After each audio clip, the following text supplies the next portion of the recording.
All lies will be exposed. That's all. And anyone who takes that the wrong way know why they take it the wrong way. The truth is the light. I need to have another one of these. Amen, amen. Gee. I kind of. This is way over the edge. Like we it's not even over the edge. We died already. This is beyond the event horizon. Like we about to hit the vortex. Yeah, we about to hit the vortex. Yeah.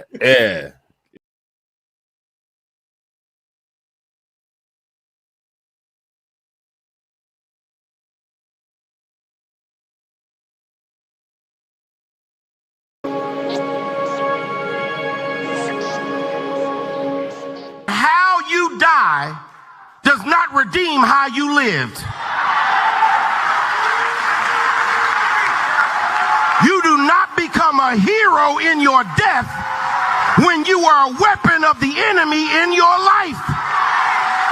Well, negotiations, right? Politics. And we're out of time. So you.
Is she stupid or is she dumb? Because I think she might be both. Hey, y'all, Gravity, any day above ground living. I hope you're having a fantastic start to your Wednesday, or if it already started, shout out to you. And you know what Wednesday is. It's hump day, so you got to go out there and hump something. We are finally here, day off, and we're going to have much fun today because after this live, y'all get a little bit of a reprieve, and then we're going to go laugh at Vivek Ramaswamy. But before we get into that, Erika Kirk has made the rounds the last few days. She did a town hall on Saturday with CBS and Barry Weiss, where she talked about Charlie and other things. And there was some very disturbing things that she said in there. And Candace Owens and her sat down and had a detente, I guess, you know, for the hoods. You know, she did it for the hoods. So we're going to look at what Candace's reaction was at. And the streets are saying that Candace, all right, we're just going to call it what it is. They said Candace came off like she lost. She lost. But anyway, we have told y'all many a time that there is something that you don't mess with. We said it last night for those who were here when Roland tried it with that Emily Austin character. And Candace Owens figured it out. There's just something in this world you don't do. And that is mess with the blue eyes white bitch. I sacrifice both of my creatures to summon this! My blue eyes white dragon!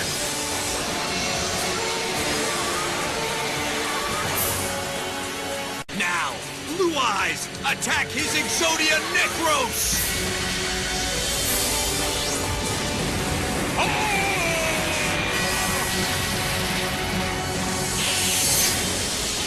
You lose! Never do that. But we're going to get to that. But before we start, let's see who's in the building. Wallow J, hello. Kind Equation Arts, hello. You seem new, but welcome. If you're not, welcome back. Brooklyn Queen, hello.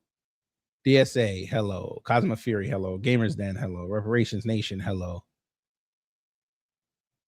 Rishima Rice, hello. Emperor Rex, hello. Sybil, hello. Stream Element Bot, you bastard, hello. Don P, hello.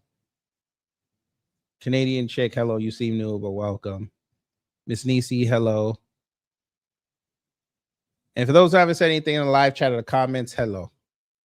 So let's get into the customary house cleaning because we have videos to watch, and you know how YouTube is.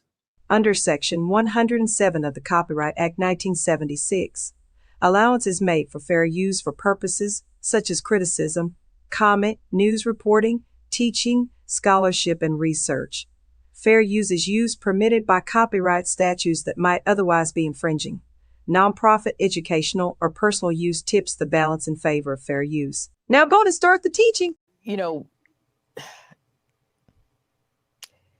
let me go here. There's a growing concern. All right, let's get into it. CBS News presents a town hall with Erika Kirk.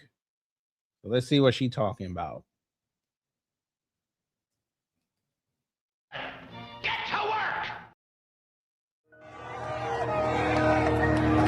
Breaking news out of Utah Valley University. There's an emergency response there, flooded by law enforcement. The hats weren't the only thing flying that day, for those who remember. Conservative activist Charlie Kirk has died after being shot during an event. The latest horrible example of what appears to be a rising tide of political violence. In the past year, we've seen assassinations and assassination attempts against a Republican presidential candidate, Democratic legislators, and a conservative activist. One moment, Charlie was doing what he loved. That's a different question. Arguing and debating on campus. Fighting for the You're gospel. thinking way too simple about this. You got to go deeper. Truth. In front of a big crowd, and then he blinked. He blinked. And saw his Savior in paradise. Even as he had. We're in the vortex, but I'm going to let the family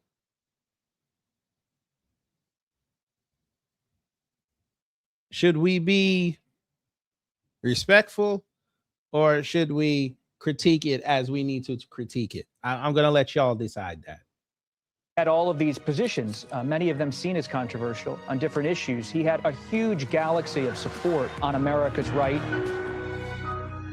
When you stop the conversation, when you stop the dialogue, this is what happens. When we lose the ability and the willingness to communicate, we get violence.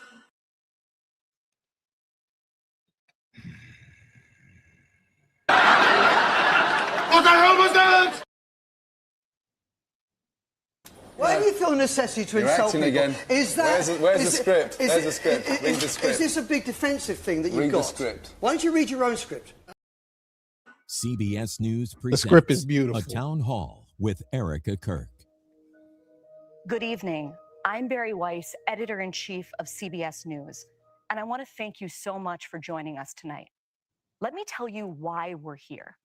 If you're watching this or you're sitting here in this room with me, you know what I know, which is that we live in a very divided country, a country where many people feel that they can't speak across the political divide. Sometimes they feel they can't even speak across their own kitchen table. And one of the goals of the new CBS News is to change that. And this town hall is just the beginning. This is going to be the first of many conversations and debates on CBS News about the things that matter most, which are often the hardest to talk about. I can make one promise to you, and it's this. You will not agree with everything you hear tonight or in any of these other broadcasts. And that is exactly the point. Because the premise of a democracy is that we persuade each other with words and not violence. And that the only way to get to the truth is by talking to one another. Don't you just love you got some conservative who got over a 9-figure deal to go into CBS and try and talk out your differences? Your side don't want to talk out no differences, and the left don't want to talk out no differences. So it looks like we, as the independents, are going to have to save the nation like we usually do. We are Charlie Kirk. The hell we are not. We are Charlie Kirk. Ha! Did you know, since y'all wrote that, right? Bam. Do you know the acronym of that statement is WHACK?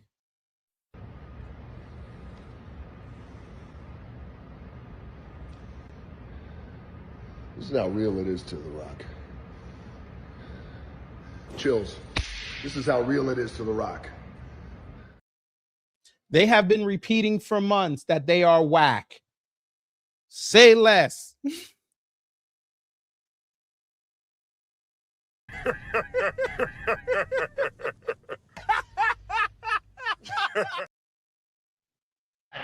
Get to work!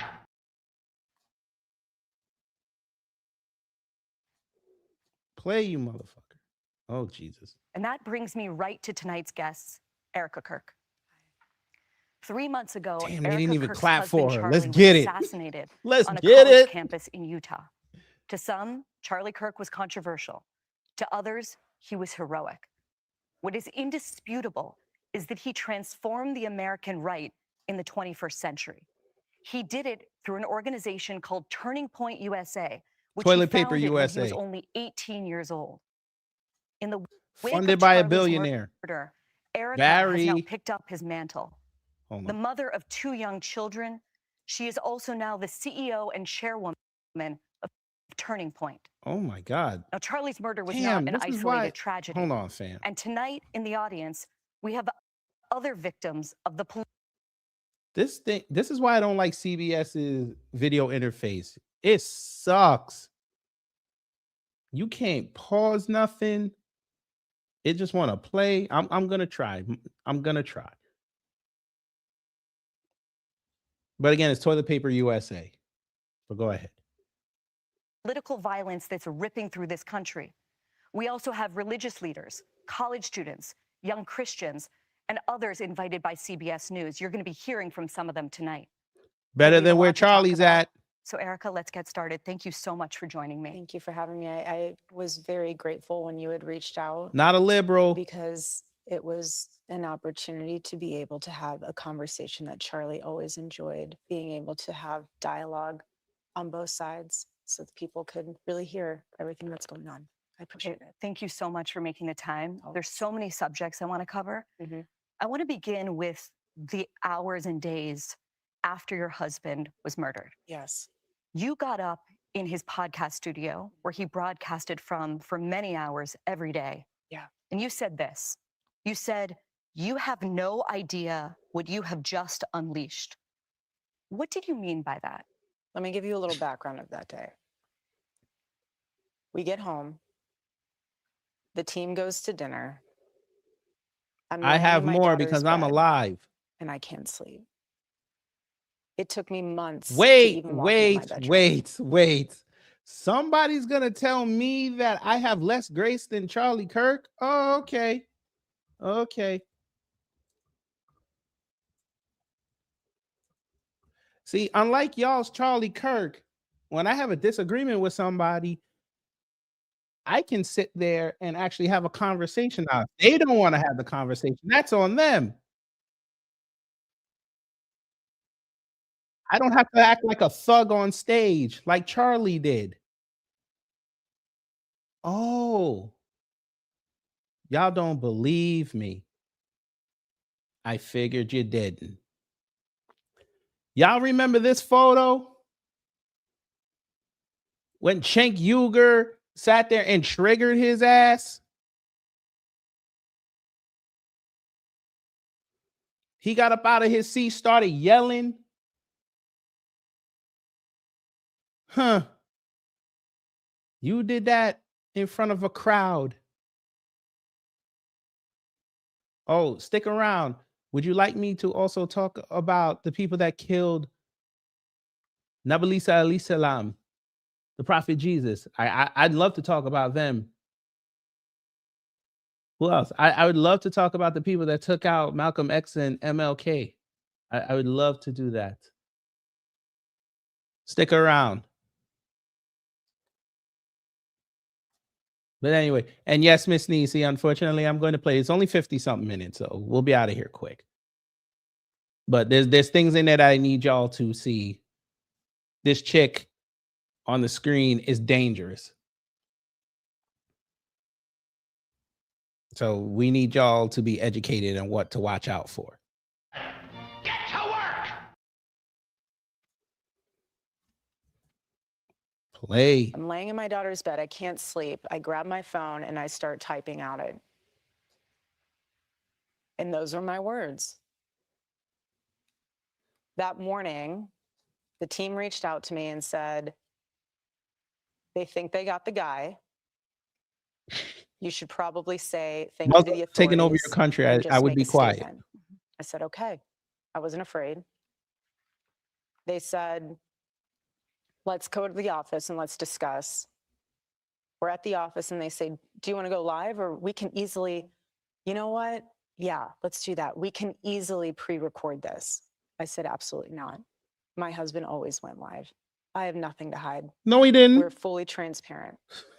What you see is what you get. If I start breaking down on live TV, I break down on live TV. My husband was assassinated. Okay. He didn't die in a car accident. He was not assassinated. He was shot. So we go live. I write all of my own speeches. Oh, God. And when I said that, that is the Holy Spirit that is unleashed. Says the jerk upside down maple leaf, crying about my words. That's not meant for call to violence. That's meant for people to understand that the Lord is moving in ways we have no idea. This motherfucker said she's not a victim. And God is going to use something so tragic to wake people up to realize that our life is short. He only lived 31 years. People die every day. 31 years. And so, yes. Okay, fine. I'll be the jerk. How about all them babies that you conservatives aborted? Oh, I don't like saying that. I don't like saying that. Oof. Should we talk about those? Yes. All you conservative women who aborted babies in college and then ran over, put on a Jesus piece on your neck that you got from Claire's, and then acting like you came out of a nice, sanctimonious 2-family home that y'all was reading the Bible like seventh heaven every night. Yeah, let's talk about that. Couldn't wait to get out of your daddy and your mommy's house at 17 to go sleep with a black guy at 17 days and 2 days before your birthday. Oh, I don't like saying that. I don't like saying that. Oof. Couldn't wait to turn 18 to sleep with said black guy again and then try to pass off the baby with the boyfriend that you got in freshman year. But you had to go get the abortion because you couldn't go home looking fat because then your mama started asking some questions. So you went to Planned Parenthood. Oh, I wasn't supposed to say that, huh? Oh, I don't like saying that. I don't like saying that. Oof. Oh, we could keep going. Since you want to talk about loss of life over there on the right. Interesting. You liberals, you. What has been unleashed.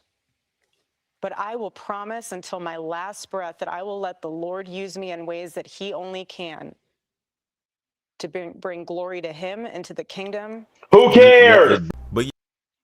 And it has been unbelievably powerful. And it's just the beginning. A real Christian does not espouse when Jesus is going to use you. Jesus puts you in the position you need to be in. Jesus did not put you in this position.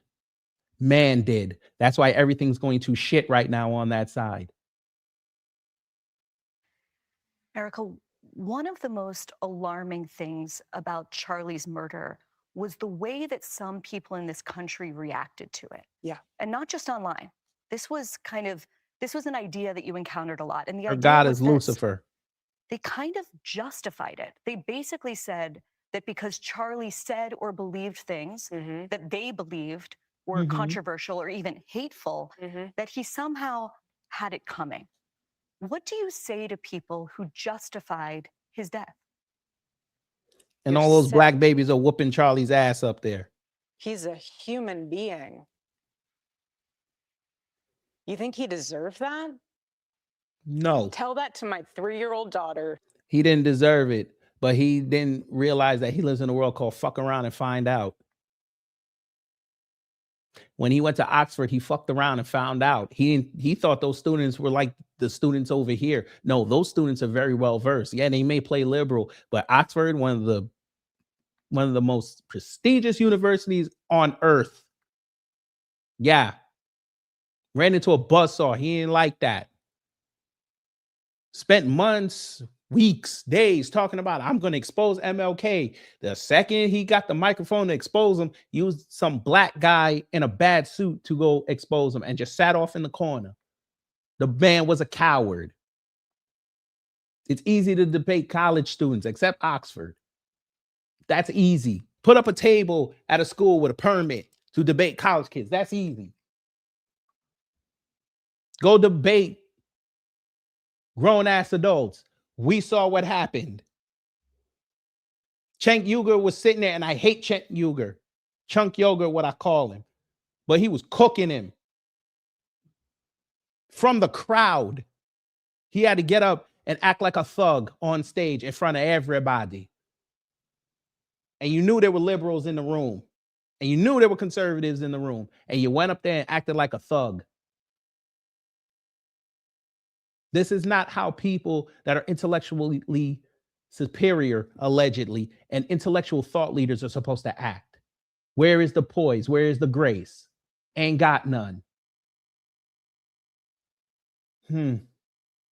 Interesting how that always seems to happen. Get to work!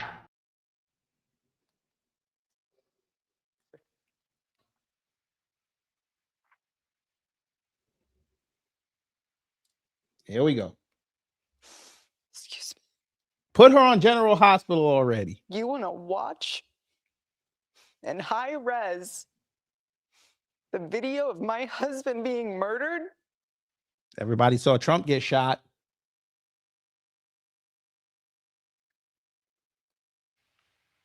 And laugh? Many people laughed at Trump getting shot. I wasn't one of them because I was at work when that happened.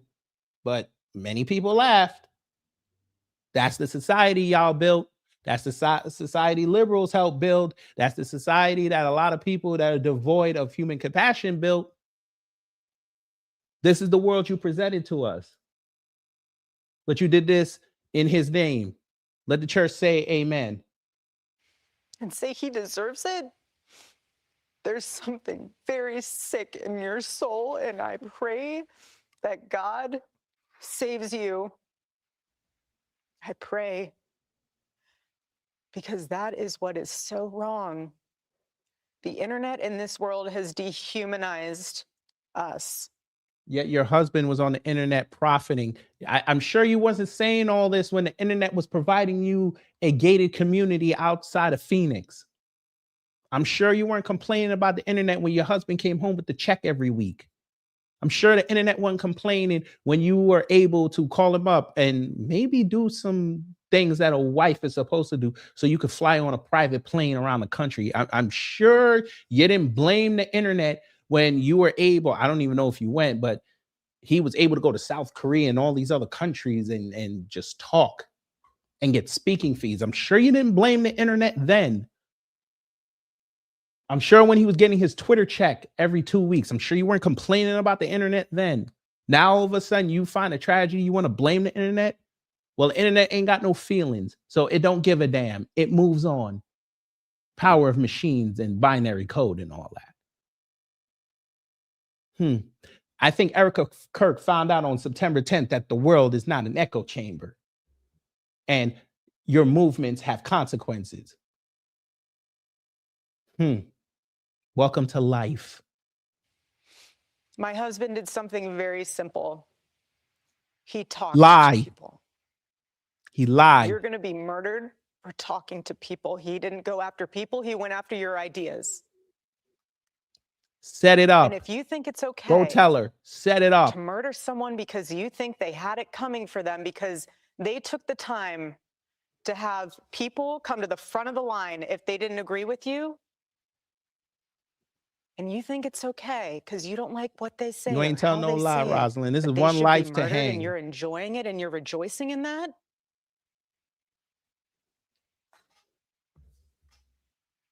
That is evil. Evil. Excuse me. By the way, did you scold your husband when he was making all them posts about Carmelo Anthony without even knowing what happened? Did you scold your husband when he was sitting there and knocking black people all day? Did you scold him then? Huh? Did you think about your children when your husband was sitting there doing what he was doing, knowing that they're going to have to grow up in that shadow? Did you scold him and try to tell him to ease it back a little bit? Think about the kids? No, you didn't do that. But you want to sit up here on a town hall and act all moral. I get it.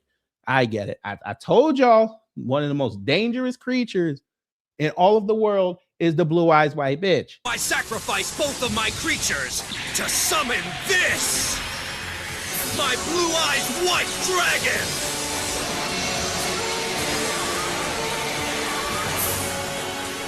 Now, Blue Eyes, attack his Exodia Necros! Somebody asked me if I had more than 100 people listening to my dark ideology. First off, it ain't dark. My ideology is bathed in light. And two, you should have been here the other night. I had almost 1,000 people in here talking about Rob Reiner and Trump. Oops. Matter of fact, that was yesterday morning, on a Tuesday morning, no less, when everybody was going to work or enjoying their day off. They were in there at 8:30 in the morning. Yeah.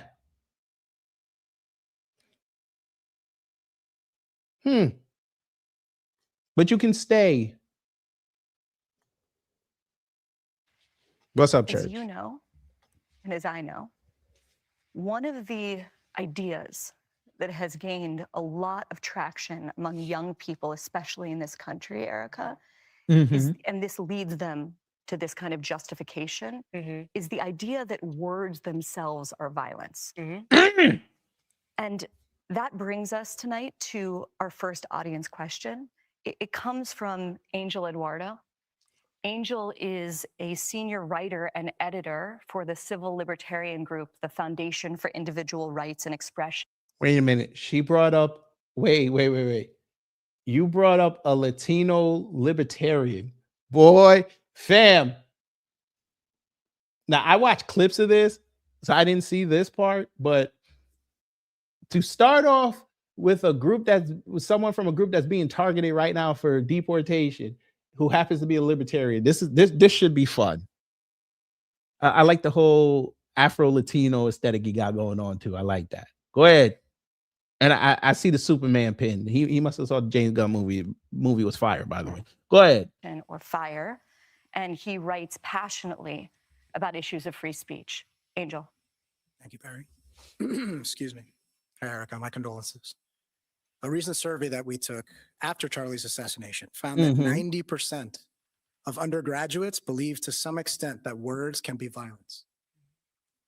Another FIRE survey that we took earlier also found that 1/3 of surveyed students believe that using violence to stop disfavored speech can be acceptable, at least in their cases. What's your response to those numbers? And what would you say to those students in particular? Well, for the people who say that my husband might have incited violence, I know that was not your question, but I'm going to put a squash on it. Oh, good God. So this is a normal trope with Turning Point USA operatives. They don't answer questions directly. I didn't think it extended past the buildings or Amfest. Okay. So we're not going to answer his question. Say less. Go ahead. Before anyone else can attach to that. My husband never incited violence. He never once said, go after them because they're wrong. I'm sorry for doing that to family. He didn't incite violence. So when Paul Pelosi got his ass kicked in his house and he ran on the next day and said, I would pay to have the guy that did that released. I'd pay his bail. Wouldn't that mean you were inciting violence? Because what if he did do that? He got out and went to go finish the job. That would be violence. And that would be on you because you were on film that said that. You see how they don't remember things, but see, black people invented the art of the internet receipt.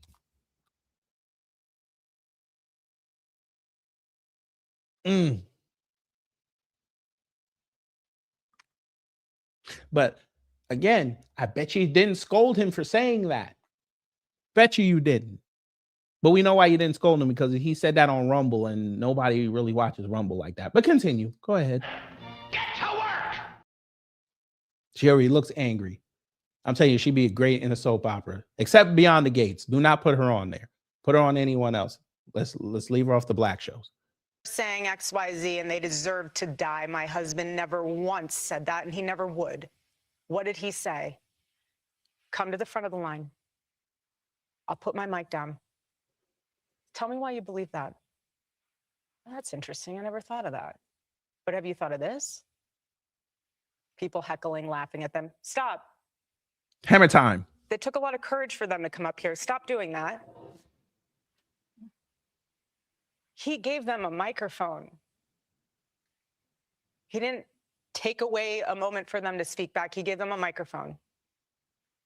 And what they do, they gave him a bullet in the neck. Huh? That's not even what happened. Somebody asked him about Chicago gun violence. He was about to say something, and then Tyler Robinson from the MAGA family did what he did. That's not what we're going to do. Let's not do that, man. Totally different. But you have secular revolutionaries that want to come out and say, you can't say that, and I'm going to stop you from saying it. I'm going to. That was a shot at Jews, by the way. That's the first thing I wanted y'all to see. Because my mouth dropped when she said that. I was like, how are you sitting there taking shots at Jews? Are you trying to tell? Never mind. Go ahead. Why? You don't have a conversation. Something as simple as a conversation. And this is what is so fascinating to me. Because your side doesn't want to have honest conversations. My husband knew that something as simple as having a conversation could change the world. So simple. Yeah. That is an ancient thing. Come and sit down and have coffee with me. Why do you believe what you believe? 80s and 90s, they were doing this in Congress, then going to have a Subway afterwards. And that shows you that there's a script, but y'all acting like Democrats and Republicans hate each other in 2025.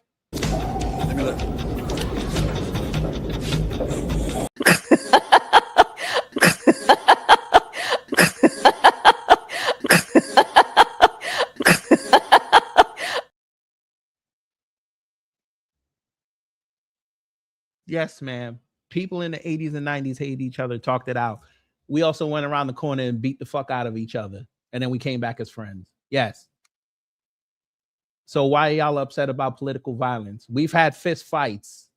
There's many sectors of this country that's had fist fights in the 80s and 90s over political views. That's why people don't like bringing up political views in spaces where they're not expecting to talk about that. Black people can tell you the black barbershop, yeah. Sports and politics, yeah. Motherfuckers get a little animated. Yes. Y'all normalized it because y'all wanted to dunk on Obama all day. Thank you. You introduced this. Now you got to deal with it. Thank you so much. Why don't we do that anymore? Instead, it's You violence. stop it. Usually one-sided. I'm not going to go there. But you know what's so interesting about my husband's book, the last book he will ever write? It could have been about politics. It could have been about football. It could have been about anything. He was multidimensional. It He never showed it. literally says, stop in the name of God. Stop. Stop the violence. Stop the hate. Have a conversation. Stop. How you gonna preach stop the hate and your husband was hateful? How do we do that? I tell you, man. All right, go ahead. And what he knew in that book was not just so much stop that, take a minute to get off of your phone and realize that we are all human, operating on this broken planet, all sinful, no one's perfect, and we're not getting out of here alive. She sounds like a white liberal. But what he knew in that book was the balancing factor of communication. You cannot communicate with someone if you're not at peace with yourself. So he went on campus talking to a kid. They're screaming at him, screaming. Does he scream back? Not once. He sits. He did that to Cenk Uygur. Stop telling this lie. But okay. I know he's an adult. That don't count. Man, what did you think was going to happen when your husband was doing what he was doing? Did you think people were just going to cheer him all day and say, you know what, let's have honest conversations? No, he's going to catch the shit that he caught. Your husband never debated in good faith. That's why it was easy for all of us to do content on it and debunk what the hell he was saying. This is why he didn't want to talk to real adults. The man sat up there for years using 2019 stats. How are you an intellectual thought leader and don't use updated data? How? And you're supposed to lead men and women. How? Then them little bastards go outside with those same talking points and meet us or our children who are well-versed and get their ass kicked. Then they're like, oh, well, see, look at y'all. Y'all chimping out. Because we're telling you the truth.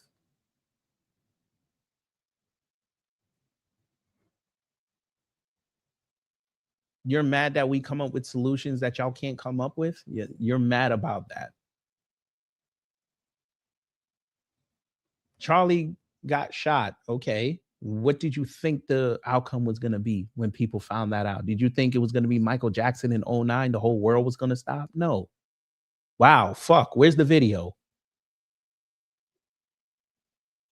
Bet you if you Google, you ask for their analytics that day, I bet you that was the #1 search. Video of Charlie Kirk getting shot. Wasn't no jihadists in the desert crying like they did for MJ. Japan didn't stop. The US didn't mourn. People were like, fuck, he got shot. That's crazy. Where's the video? All right. Football this weekend. Who y'all got? That's the kind of respect your husband commanded. And notice, outside of this, and it's some dumbass right-wingers, the rest of the world don't give a fuck. And it only took 90 days. And you know what he's thinking? It's in that book. Maybe you need to take a few hours. Get off your phone. Go for a walk in nature. Now she's Go trying to sit say and have a touch coffee. grass. Go and tell your mother you love her. Go do something that is beautiful and healing instead of trying to tear something down that you did not build. That's my thought on that. We're going to talk about the book in a little bit, but I want to pick up on a theme that you've now hit on twice, which is the idea that the black squares that we all have in our pocket, our phones. Yes. That they are doing something to us collectively. Some of them are They are blue. dehumanizing us. Later, we'll talk about the conspiracies that are spreading right now on those platforms about who killed your husband. What do you recommend to people sitting in this room? What are your practices to disconnect, to reconnect by disconnecting? Well, like my husband, I took all of it off my phone. Took what? All social media off your phone. No, I don't have it on my phone. I have a team that helps run it. And there it is. I really. So wait, so you went from just doing it yourself to now your team is running your pages. I'm sure they're giving you updates every day. I'm sure. So she's getting briefings on her social media. She thinks she's a Kardashian. This is wonderful. Erika Kardashian. All right, go ahead. Everyone has an opinion about me. I could care less. Bullshit. You know what I care about? I care about what my daughter says about me and her running up into my arms and loving on me. That's what I care about. One of the things that is. How did she tell us a lie?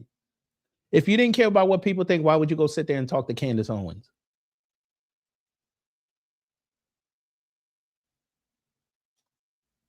Jesus Christ. Is this a joke? Huh? Are you joking right now? I ask again. If you didn't care about what people thought about you, you wouldn't have met with Candace Owens. You could have put out a press release through your team since you don't have social media. You can't do it yourself. I don't care about what Candace does. If she wants to go down that road, may God bless her.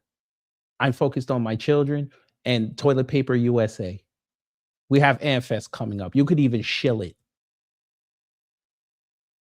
And you could have kept it moving. And you would have had a whole bunch of right-wing walruses be like, Erika, Erika, Erika, Erika. And you might have made some money off of that. But you sat here with Barry Weiss talking about how you got rid of social media. None of that bothers you, but you went to talk to Candace Owens literally, 3 days later.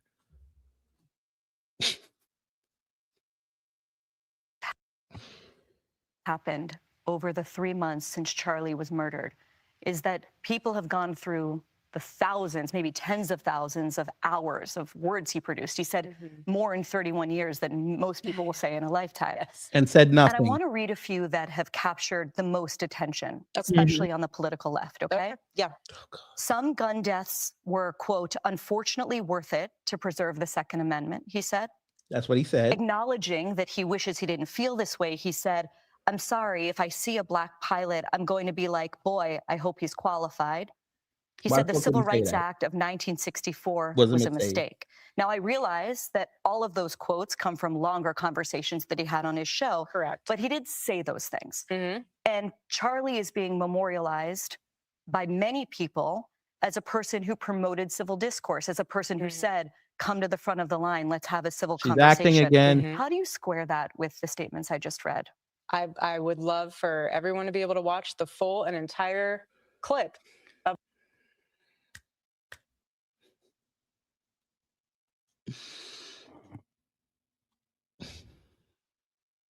Robert, stop it. Y'all quit playing. Quit playing.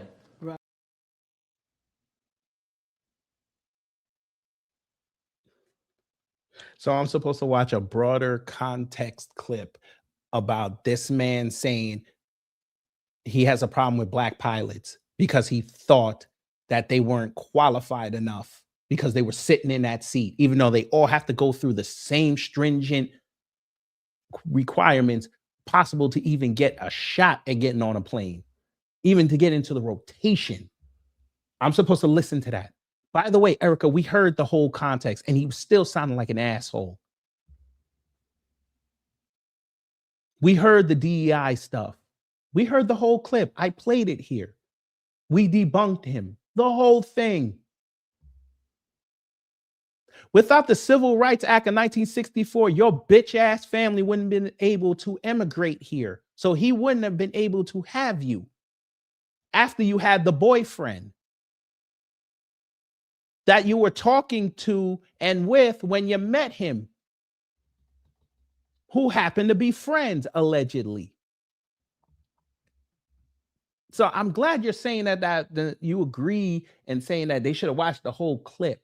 Yeah, you wouldn't have been an American citizen.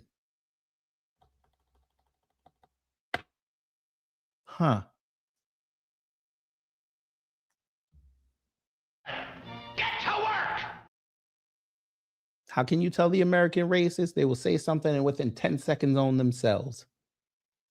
What he said.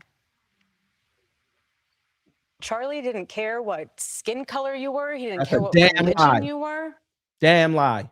He loved excellence.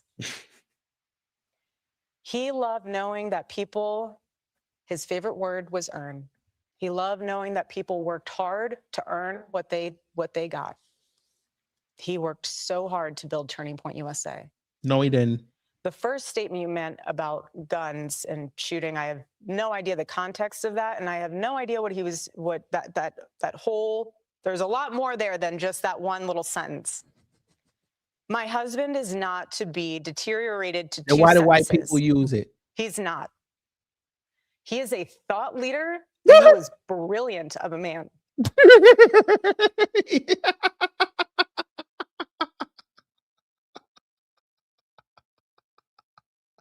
He was what? Brilliant?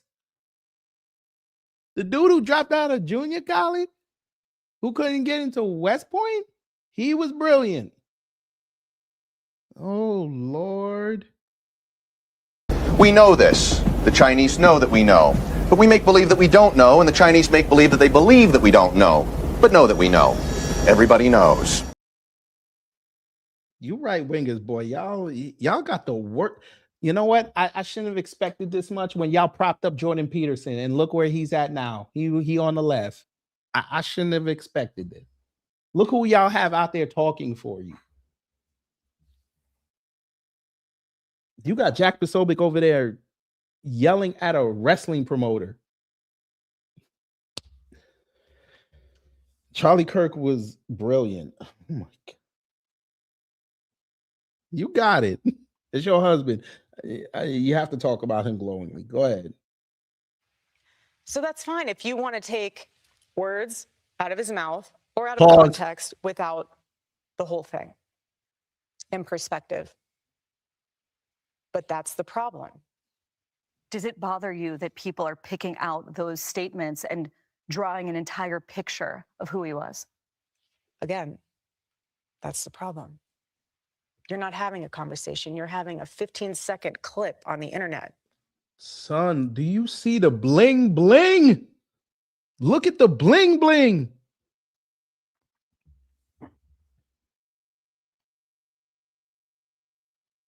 Every time I come around your city, bling bling. Jesus. Right wing is this doesn't. Oh, I know. She's on that side. She's okay. If this was a leftist doing this, y'all would have been looking up. Y'all would have been Googling each of them rings, trying to find out where it come from, how much it costs. The shekels must have been good. Shout out to Charlie, though. He provided a great life for the children and this mail order bride. It's okay. You're not mad at it. Can she sustain it? I see Turning Point USA dying next year, so it's all good. Extract the shekels. Go ahead. To define your thought of who someone is instead of taking the time to educate yourself on truly who that person is, what they thought, because why they challenged you to think a little different.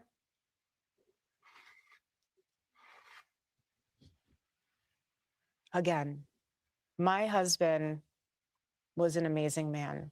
Why do you feel a necessity to insult people? Again. Is that? But I do not once, for 1 second,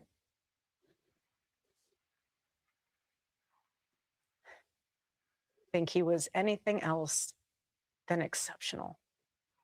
That's your husband. You should be. Erika, as you know. Well, hey, fam, she's actually doing something. I'm actually shocked. I can't believe we're about to give her a little bit of credit. I know y'all are upset. She out here white rapping. This is an uppercut. It's not fucking rock. I'm top 2 and definitely not the runner. I ain't got the mojo, blocks and bubbles and. She out here white rapping. Let's get it. person that Charlie ever More spoke to tissues. was a Utah Is this Valley sponsored student by Kleenex? named Hunter Kozak. He was asking Charlie a question that day when he was shot, and he's here tonight, and he wants to ask you a question. Wait a minute. Say that again.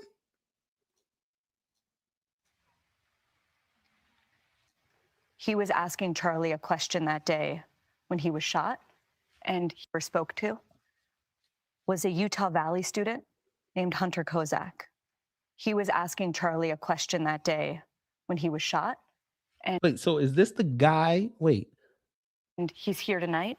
is this the guy that asked the question before he got shot? Let me see. And he wants to ask you a question. Hi there. Erika, I want to tell you how much I appreciate your calls for peace and unity. And I'm likewise horrified by the people in my so-called camp who were cheering about Charlie's murder. I believe that they stoke the flames of violence. But even worse is when powerful, influential people on either side of the aisle stoke the flames.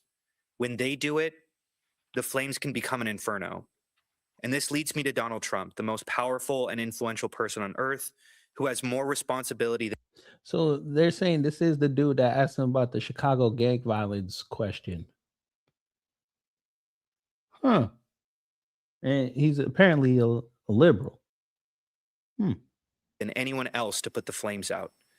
Just last month, President Trump called on 6 Democratic lawmakers to be tried for sedition, which he clarified was punishable by death. He then reposted a simple message: hang them. I think that you've been making strides to bring peace to our country, and that turning point has been asking Democrats to decry the individuals who cheer for violence. I have and will continue to decry them. But any good faith effort to stop political violence must hold both parties to the same standard and expectation. So in that spirit, will you condemn the violent rhetoric of Donald Trump, the most powerful and influential person on earth? I appreciate your question. Somebody asked a very poignant question. Where is it? XYT, the United States has asked what Camp Mossad. Well, let's go look. We finna go look. We found that. That's why I was a little quiet, because I was searching, but we found it. You know, let me go here. There's a growing concern. We found Mossad footage of Erika Kirk, so we're gonna look.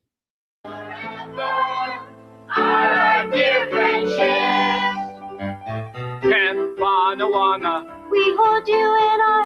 There she goes. Her name used to be Megan Berwick. So there go Erika Kirk right there. And when we think about you, it makes me want to fart. It's I hope we never part. Now get it right or pay the price. That's kind of crazy. This is the stuff they don't want you to see on the internet, by the way. But we go back. That was a good question, though. I like that question. Get to work. You know my heart. Why would I ever say, yes, go murder people? This is so much deeper than just one. I understand your sentiment. I do. But this is also so much deeper than just one person. This starts at the home. Oh, here we okay? go. Oh, here we This go. starts with family. This starts with a seed that grows and grows. Right. You can choose to have evil in your heart, or you can choose to have light. What you consume and what you absorb from the outside world will manifest itself. No, I will never agree with political violence.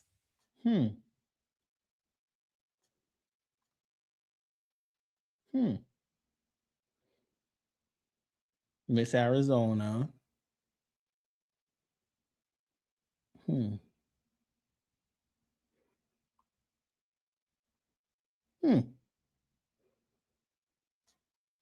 They saying y'all pops was a plant for the government, like Obama's. All right. My husband is a victim of it. I'm a victim of it. He should have been a victor. But what I'm trying to say here is that we can blame everyone else. We have to look in the mirror when you become a Say father, when you CT become so a they give me mother. my chat. How are you raising your kids?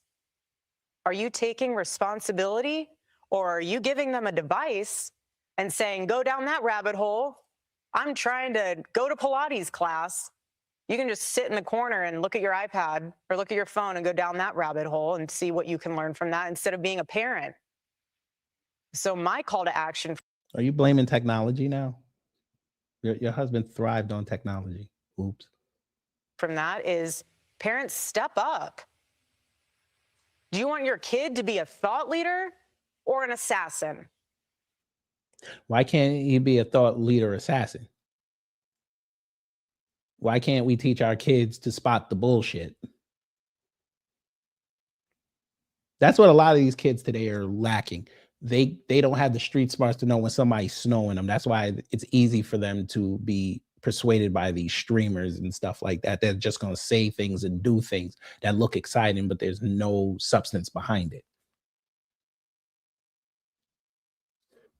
I know you not talking.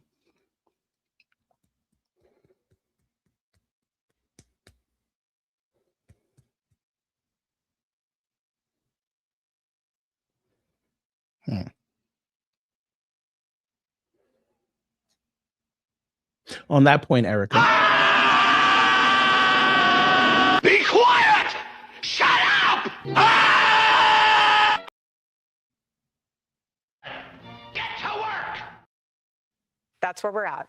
Do you think our political leaders have a responsibility to turn the temperature down right now? Yes. Well, I think everyone has a responsibility to do that, and I'm doing my part. But you're not on social media, so nobody's going to hear it. Yes, your political leaders should be out there doing the issues, not sitting there tweeting about nonsensical BS all day. Yes.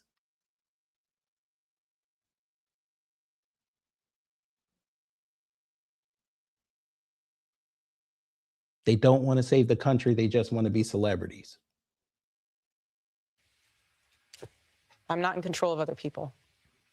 You wish you were. Okay. Ahead, a father whose daughter was murdered in cold blood because of who she was. He's here. Also, political violence and the conspiracy. Popular on these college campuses. What do you say? Cold blood. Is of freedom, liberty, American exceptionalism have been so popular on these college campuses. Welcome back to our CBS News Town Hall with Erika Kirk. Bob Milgram is the father of Sarah Milgram. Sarah was fatally shot last May outside the Capitol Jewish Museum in Washington, D.C., alongside Yaron Lashinsky, her boyfriend.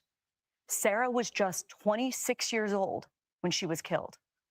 Bob, thank you so much for being here. Thank you, Barry. Hello, Erika.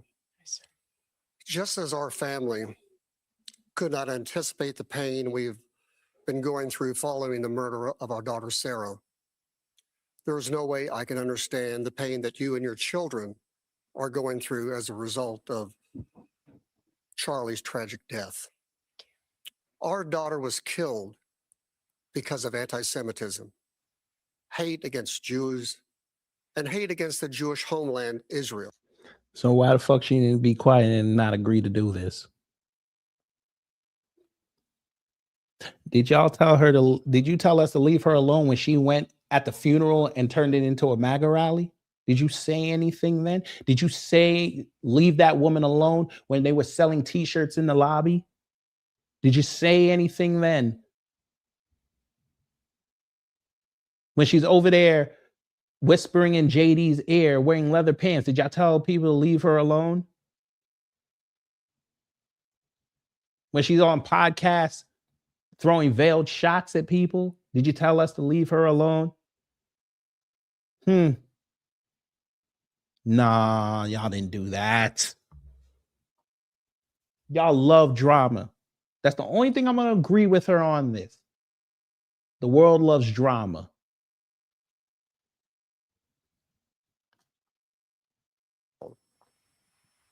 We know about the growth of anti-Semitism on the left, Oh, good including God. here in New York City, What? where the mayor-elect still will not condemn the phrase, globalize the infantata. He's not serious. The left hates Jews now. The left hates Jews now. Wait. New York City people hate Jews?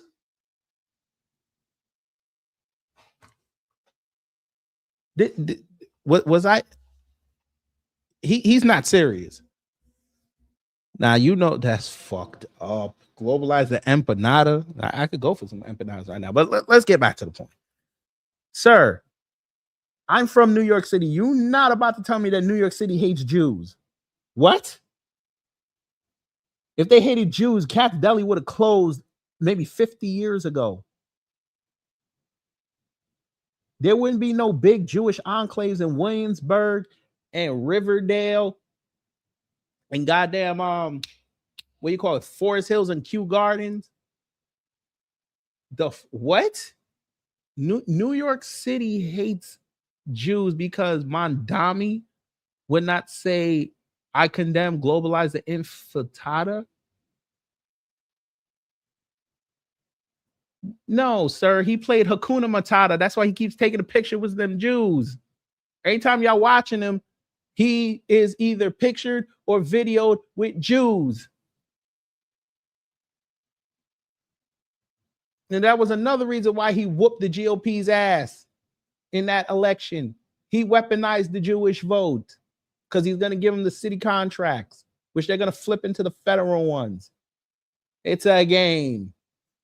So for you to sit up there and say New York City hates Jews, boy, you know what? You got it. What I want you to address is growing anti-Semitism on the right, including Holocaust denial, Your mama, anti-Zionism, because she damn and the sure ain't teach you normalizing of nothing. centuries-old conspiracy theories about Jews. Will you here condemn the individuals spreading that hate and speak out clearly enough against anti-Semitism so we can prevent another tragedy? Yes, sir. First of all, I'm so sorry. You and I are a part of a very small club. Painful. But you're Globalize in the good company, Spanish and I will pray for you. frittata. Sucks, doesn't it? Why are you crying again? Lord.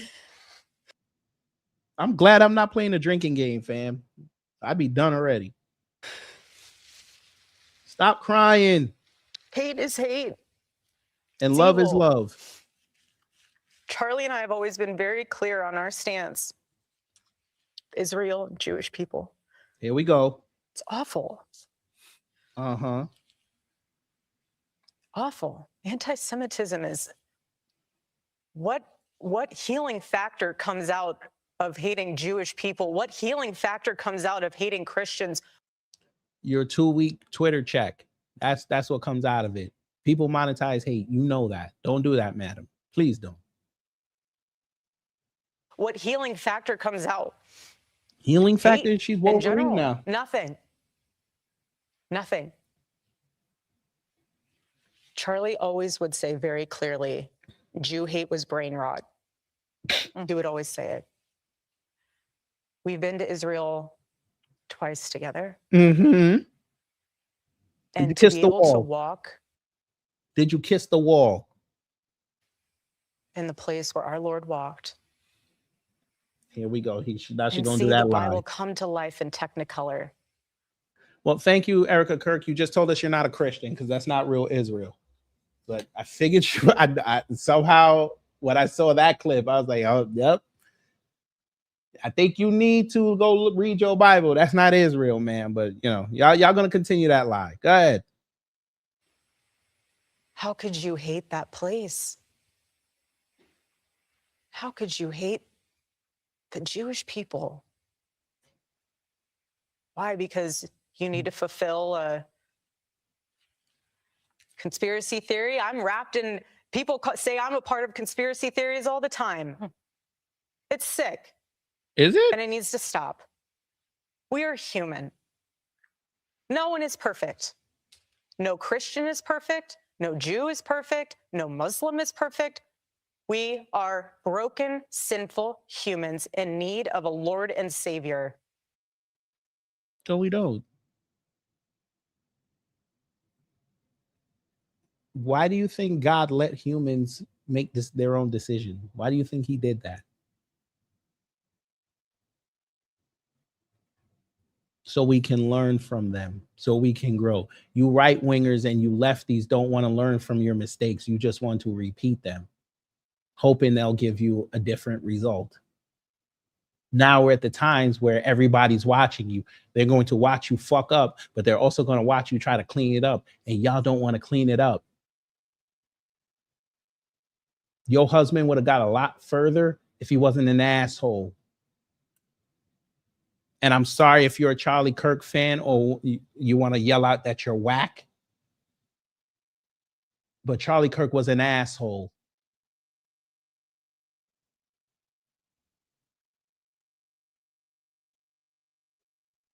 Again, I'm not saying he deserved what he got, but he was an asshole. And people rightly called him out, even on the left and the right, for him being an asshole.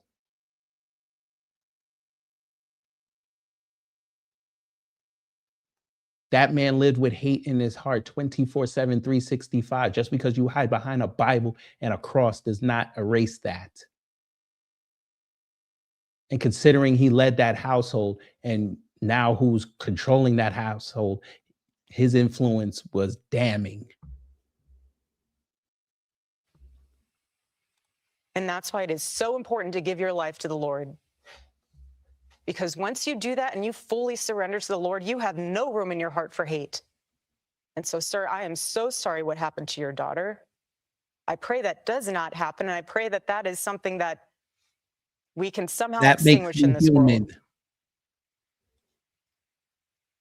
But we are living in enemy-occupied territory. And every single day we need to guard ourselves, guard our minds, guard our heart. And the best way to do that is reading God's word. And you cannot separate the Old Testament from the New Testament. You cannot. You cannot. Tell them Jews that. And Barry Weiss is Jewish, so go ahead and tell her after this that you can't separate the New Testament from the Old Testament. See what she tell you. Bob, do you want to ask a follow-up?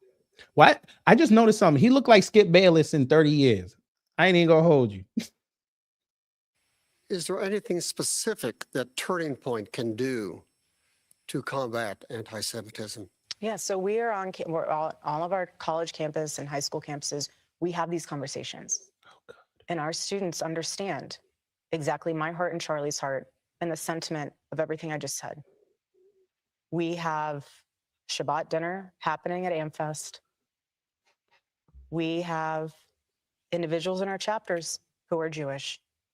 We have people that are going to be having booths. We have an exhibit hall at AmFest that are Jewish, that have Jewish organizations. The only way to combat evil, just like Charlie did, is with dialogue and not being afraid to do it. If you have these things that are being said, you need to counter it with the truth. And if you don't, there's a void and a vacuum.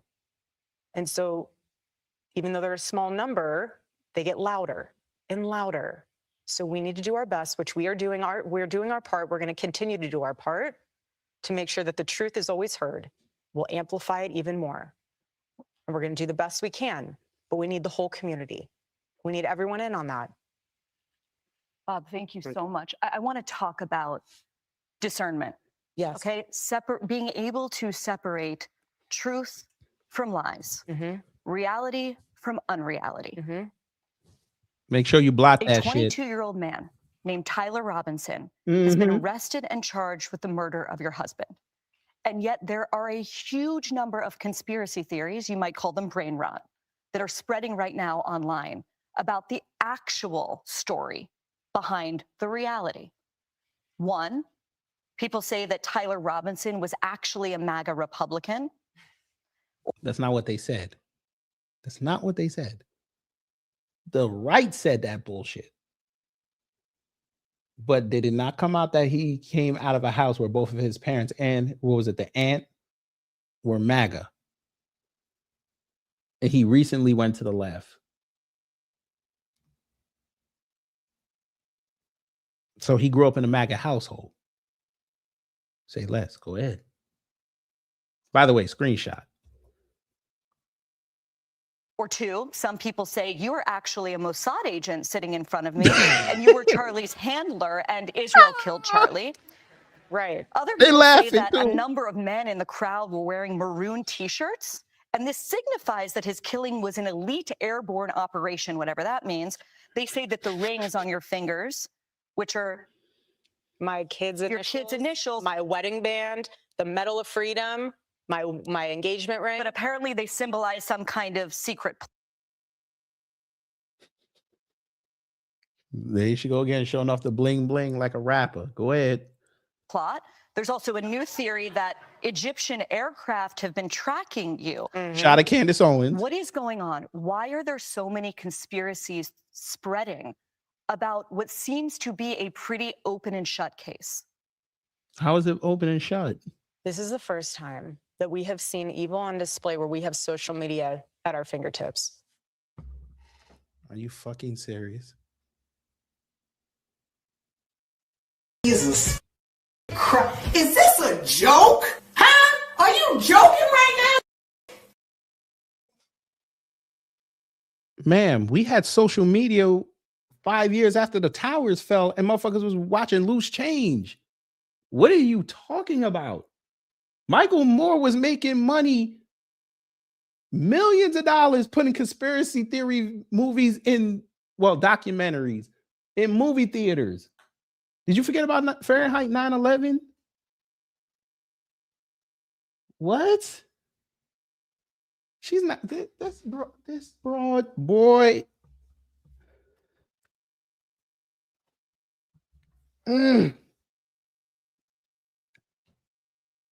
They literally did a whole conspiracy about what happened with Trump in the field in Butler. They're pulling theories right now that saying Israel's controlling Trump, which they kind of are, but again, it's a conspiracy theory.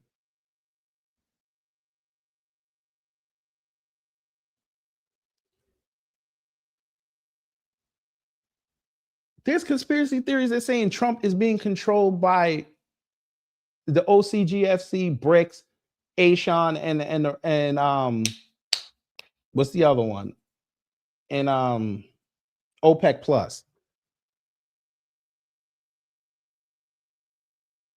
Y'all were running around the first time. What did you think the deep state was? That was a conspiracy theory.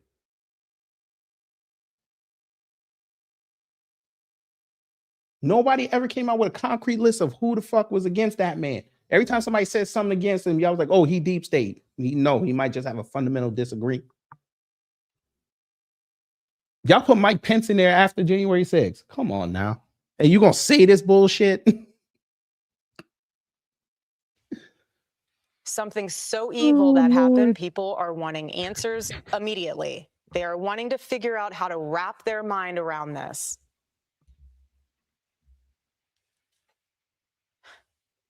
Egyptian planes.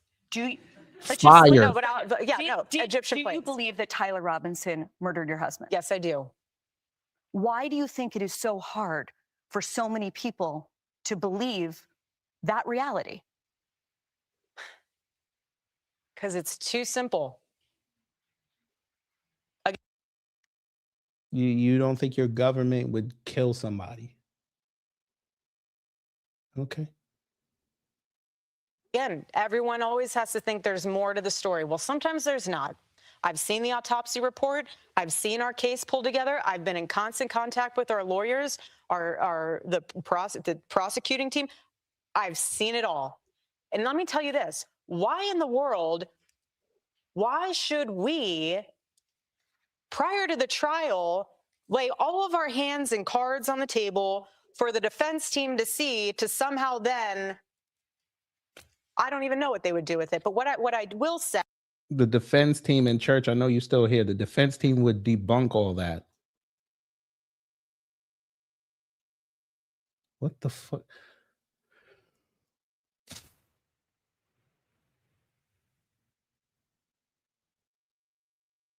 She's none too bright.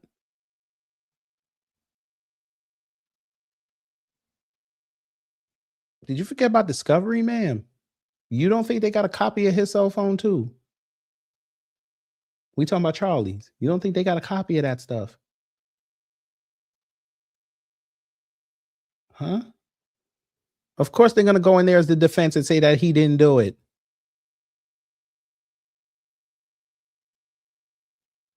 Oh, Lord.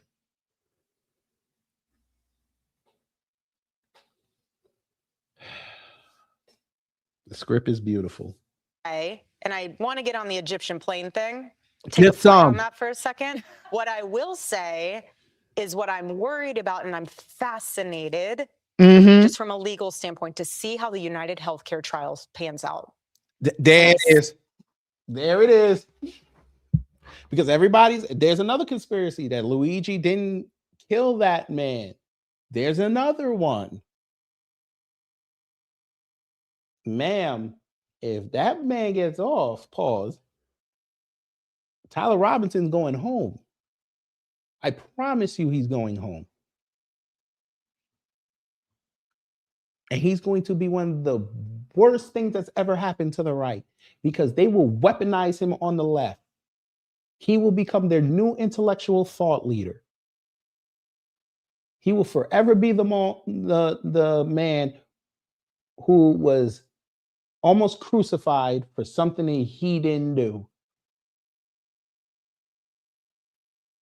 And it's double jeopardy. So he could fuck around like OJ and write a book and say, yeah, I did that shit. Y'all couldn't do nothing to that man. That's crazy.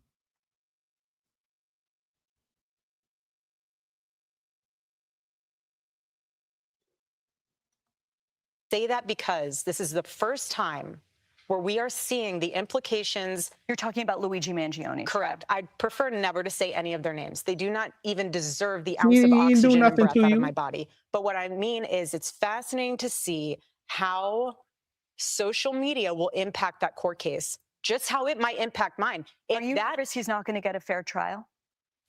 I'm nervous that there could be, they'll say we can't find a fair jury. Like, they're going to taint the jury pool. And in that case. Huh? That's how widespread you think these conspiracies have gone.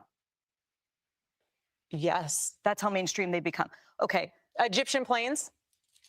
You want to talk about Egyptian planes? Okay. I was pregnant for 90% of those trips. Mind you, I've never, all those places they said I've traveled, I've never been. I mean, I've been, but I'm not. Still here, brother? Wait a minute. Let me look. Okay, so they're still doing the evidence part. Wait, the hearing focused on the defense effort to exclude evidence from Luigi Mangione's state murder trial just completed second week and revealed new details about his December 2024 arrest at a Pennsylvania McDonald's.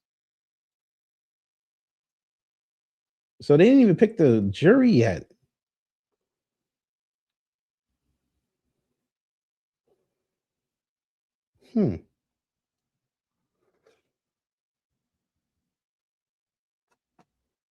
Man, okay. He's going to be tried in Utah, so more than likely it's going to be 12 people. You think Utah is liberal and they're just going to send that boy home? And taint what?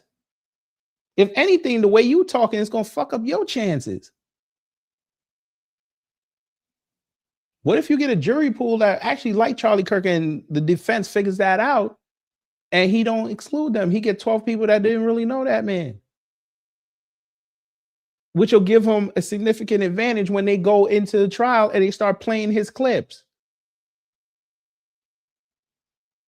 And like you said earlier, how words can be damaging.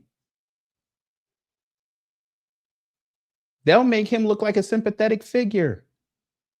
if he has a competent lawyer. But like Church said, you worried about an impartial jury. Okay. Within those dates that they've. But you even said you need to. No, but this is yeah. But I do on that one only because. Mm-hmm. Only because, from a humor standpoint, I intentionally, when I was pregnant, Oh Lord, hid. Not because I was embarrassed, not because I didn't want anyone. Yes, we did keep it very private, but it's because it was a moment very sacred. I was growing a human inside of me, my baby. The world that Charlie and I live in is very toxic at times. Yeah. And when you are growing a beautiful child in you, I don't want to be around it. I want to enjoy eating my In-N-Out burger and my hot fudge sundae. That's what I want to do. I'm pregnant and I have 9 months to own it. You really think I'm going to be on an Egyptian plane while I am wanting to be with my In-N-Out burger and my chocolate milkshake? No, I'm not. So if you want to go through my flight log, go right ahead. It's very boring. You say I was here on this date. I have a photo in my phone to prove that I actually was in the hospital because I was having contractions. So game on. The podcaster Candace Owens. Here we go. At one time, a friend of Charlie's, at one time, an employee of Turning Point. She has been one of the main peddlers of these conspiracies, and she is making a huge amount of money on it. She is building her business off of these lies. What do you want to say? So Barry White's out here just she's taking shots now. She out here white girl rapping. Shout out to her. This is an uppercut. It's not fucking rough. I'm top 2 and definitely not the runner. I ain't got the mojo, lots of bubbles and. She said, let me get the mic. All right, go ahead. Get to work! To her and the other people that are putting these lies out into the world right now. What? Stop. Hammer time. That's it. That's all I have to say. Stop. Okay. The next question comes from. I ain't gonna hold you. What if Erika and Candace come out as a lesbian couple? Man, that's gonna shatter the riot, boy. A person who may be familiar to you, Erika, because Charlie interviewed him for his show last August. She said 4.5 hours. They could have traded notes, yelled at each other, got to fighting, and did a little tribbing. I'm just saying. August. Rob Henderson, to you. Thank you, Barry, and thank you, Erika. During that discussion with Charlie, neither of us knew that was going to be the last long-form interview he would ever conduct, because his life was cut short by the actions of a very disturbed young man. As someone who admired Charlie's ability to offer young people a productive and optimistic path, I wanted to ask, how should the conservative movement think about cultivating leaders and role models for young men, and how can it continue offering them a constructive alternative to the toxic currents Charlie so astutely criticized? Buy stock in the Grindr app. God damn it! You can't make this shit up. Knowing what Turning Point likes to do with the teenagers and stuff has started to come out. Hook them up with the Passport Bros. You want some more? We might have more. I think you guys over there, and it'll accelerate the decline faster and the demise of Turning Point USA faster. But hire Fresh and Fit to be y'all's media communications directors. You want some more? We might have more. Have Brandon Tatum show them how to act like black people, since they already want to do that anyway. But he's in charge of the thug movement. The thug movement. You want some more? We might have more. Then send them over to the Hodge twins to have their, well, we'll be nice. Every 2 days, the exercises on being on knee pads. You want some more? We might have more. Then, you're going to have to hire Candace back, and you know what her fee is. But she is going to be like Jean Grey. She's just going to be teaching conspiracy theories 101 and how to get them over. You want some more? We might have more. Then you could get old Brillin Hollahan now. You're going to have to hire him. He's just adjacent, but you're going to have to hire him as an adjunct professor. And you're going to show him how to be a 19-year-old loser who comes from money, going out and getting cooked in debates because he don't know no better. So I guess we could call that cosplaying a conservative. You want some more?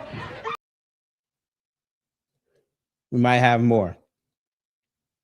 Then you can go and get the YouTubers. Now, this is the most important class in this new Turning Point USA University. This is the how to be a grifting YouTuber.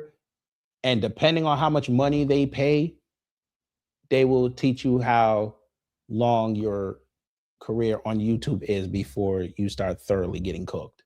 You want some more? Do you? All right, bim, bam, boom. Somebody get this nigga out of my room.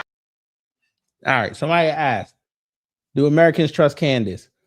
I can't speak for all Americans, but us over here, no, we don't trust her. Because she will say vile things, we will critique her, and the second she hits a little tragedy, she'll run over and say, hey, big head to us, and expect us to turn back and hug her. And we're like, no, we're good on you.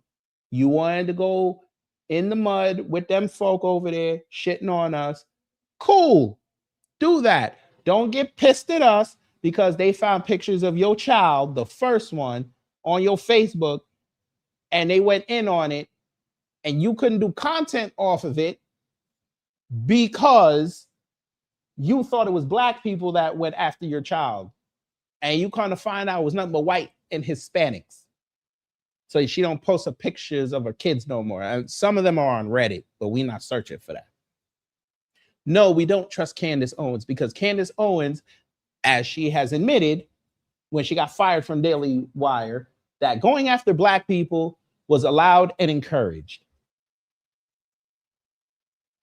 No, we don't trust Candace Owens because Candace Owens, as I said before, she'll go in front of black people like at the Revolt Summit in 2019 and say all the right things and get black people back on her side. And then 3 years later, when Derek Chauvin gets convicted of killing George Floyd, she'll run on Fox News and have a fucking meltdown saying how wrong the justice system is.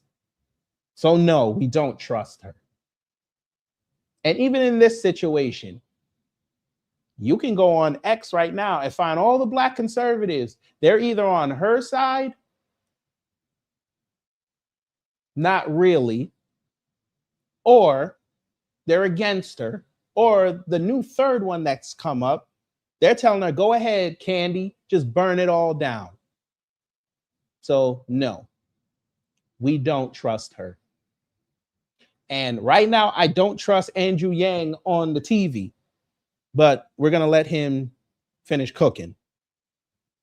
It's a great question. First of all, your interview was amazing. It's one of my favorite ones to look back on. Charlie connected with you very well. And I can always tell when he does on his show. I've always watched his show.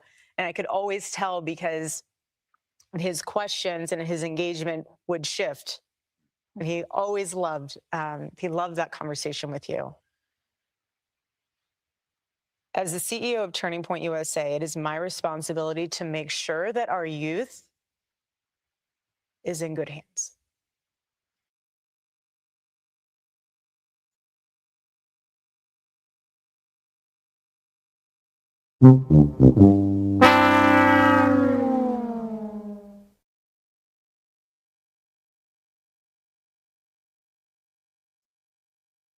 Can we protect the children, please?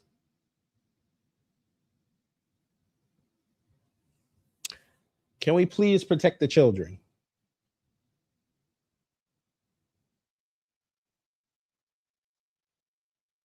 That's your answer for being a CEO? We have to protect the children?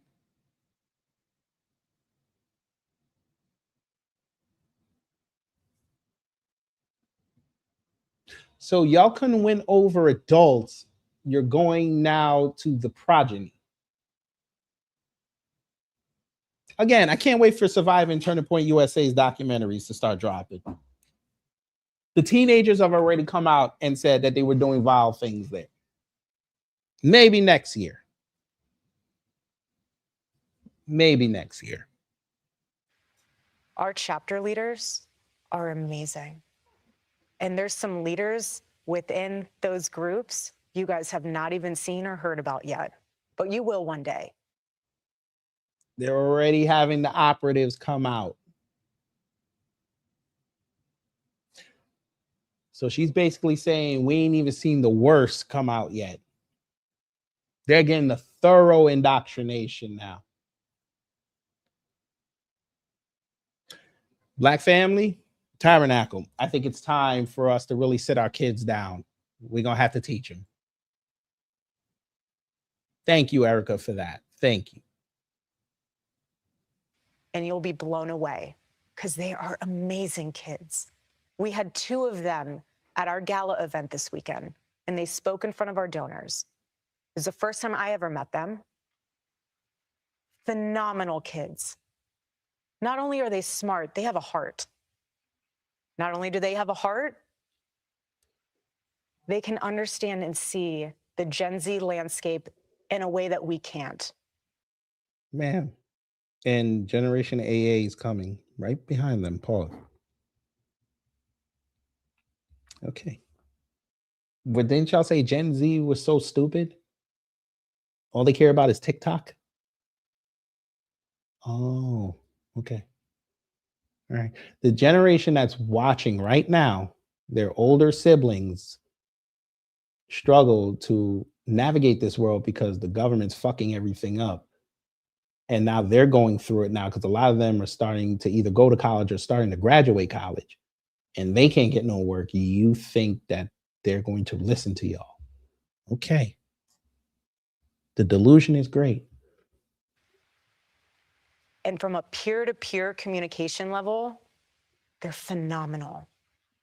So I personally, having a front row seat to the rising generation, the courageous generation, they're amazing. Yes, there are bad apples. Millennials, we got them too. So do the baby boomers. So does Gen X. No one's escaping the bad apples. It's just the batch. But it is our responsibility, my responsibility, our team's responsibility to make sure that our chapters are cultivating those leaders. So when they leave high school and they decide not to go to college, they're in the workforce. Your husband didn't go to the workforce though. So where's this? Oh. So you're trying to push trades on these kids, but they also supposed to go to the Turning Point USA bullshit. Oh, okay. All right. So what I'm gathering is y'all are going to have these enhanced Turning Point USA high school diplomas. Oh, okay. By the way, ma'am, I would love for you to answer, since your husband can't do it now, I would love for you to answer why y'all employed a teacher who sexually assaulted a female student at y'all's Dream Academy in Arizona. I would love for you to answer that question.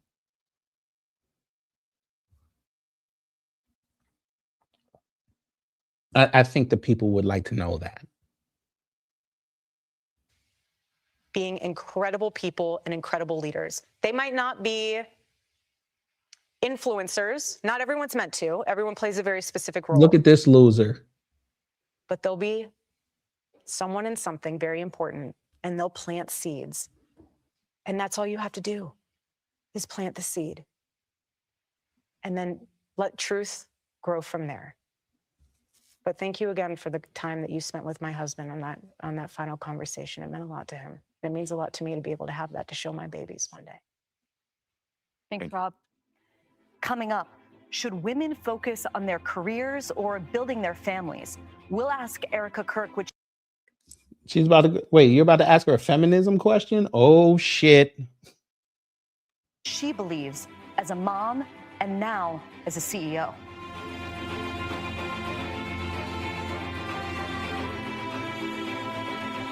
Charlie's last book, it wasn't about politics. It wasn't about policy.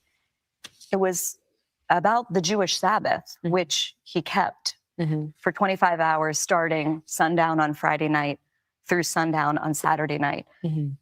What made Charlie so passionate about this subject? He was on the verge of burnout. Okay. Hey, jackass. Who cares? Okay, great. Obama might be married to a man. So what? Is that supposed to be a gotcha? I told y'all. What did I tell y'all the other day about MAGA? Obama's their favorite president.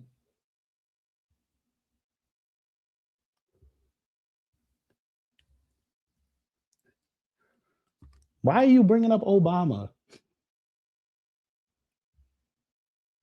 But again, y'all can't keep black people off your mind. Go ahead. Well, he half black, but y'all know what I mean. And he thought to himself, what can I be doing? And he always loved the 10 Commandments. And then he saw it, honoring the Sabbath. And he realized that if you it was three the hard way. This one commandment, this one, if you don't honor it, you're the one who misses out on the gift, not God. Are you keeping it? I'm trying my best. Is it helping? It is. I feel close to him. I break it apart, though. So instead of a full 24 straight, I'll break it apart only because my mom's sick and I need to be available because I'm her medical power of attorney. So I need to be available if something happens. And so I make it what works for me. But that's what was so beautiful about that. Charlie wasn't legalistic about it. He's like, make it your own. Erika, you have made a lot of comments that a lot of people have noticed about women, suggesting, you know this, right? Suggesting that women should get married young, that they should have children young, that they should prioritize family over their careers. And at the same time, you are now doing both. You now have 2 young children, I think both under the age of 3. And you're the CEO and chairwoman of Turning Point. Square that for us. Some people look at you and say, you know, she's trying to make it a binary choice. You can be the trad wife or the girl boss, but look at her. She's having both. What do you say to them? Right. Well, I didn't ask for this. Obviously it's a blessing that I view it as a blessing. It's a duty to my husband.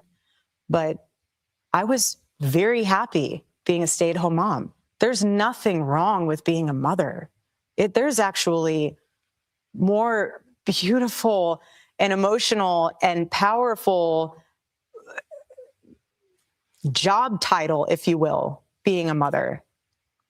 And for me, I experienced what it was like living in New York, living that boss babe culture. But when I met Charlie and we had our babies, I was in it. That was all hands on deck. I would take that world in a heartbeat. Always. But you know what? There was never any daylight between Charlie and his mission was my mission.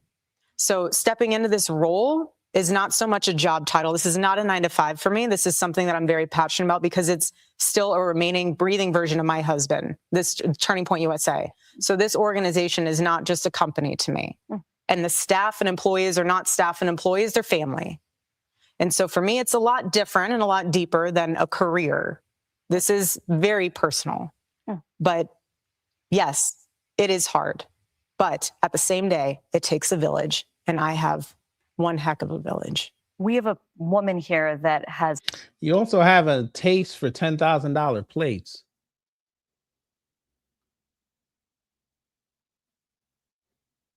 You went to Mar-a-Lago for an event where they charge $10K a plate. I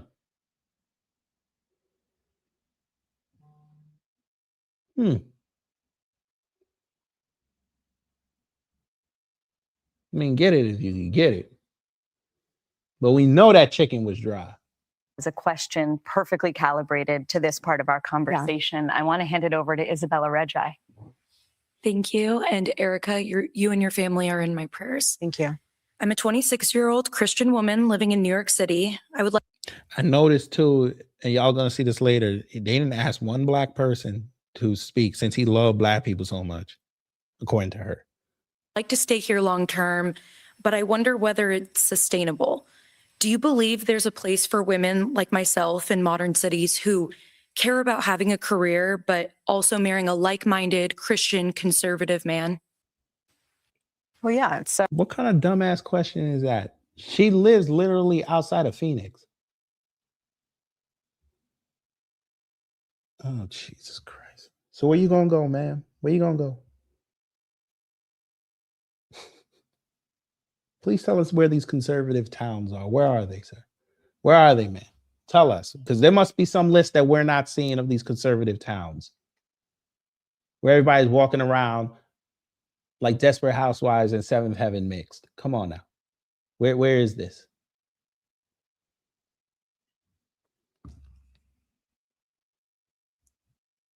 Y'all's conservatives, you got a whole bunch of conservatives living in fucking Nashville. Nashville's not conservative. Some of them live in DC. DC damn sure ain't conservative. Some of them live outside Orlando. Orlando's not conservative. There's a couple of them down here in Atlanta. Atlanta's not conservative. You have some of them in Texas. Texas is not conservative like that in them cities. They're not. All y'all's conservatives live in metro areas of Democrat cities. But want to bitch about the Democrat city. Where we do this at?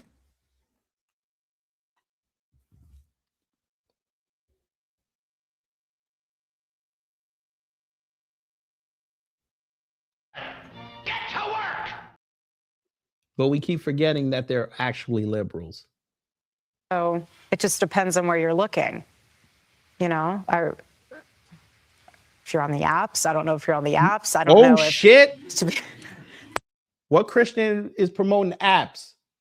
And you see how she didn't say Christian mingle first, but go ahead. I'm not going to ask you your personal journey, but what I will say is when I lived out here, I was here for 5 years. I never dated here because I saw vicariously through my roommate how terrible it was. You're a goddamn lie.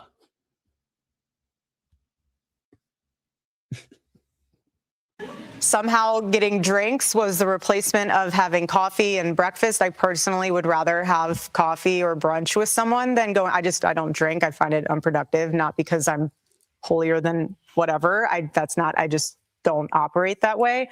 But I always thought it was very strange how she would go to drinks with one guy and then go to dinner with another. So it goes twofold here. So if you're expecting. That's called capitalism. To marry someone that I was blessed with, like a Charlie, you have to be the type of woman that will attract a Charlie. Are you going to church? Are you going to Bible study? Did you tell your pastor that you are ready for the Lord to bring into your life the man that you've been praying for? And right there is where she's going to lead them kids astray, and them kids are going to end up on OnlyFans.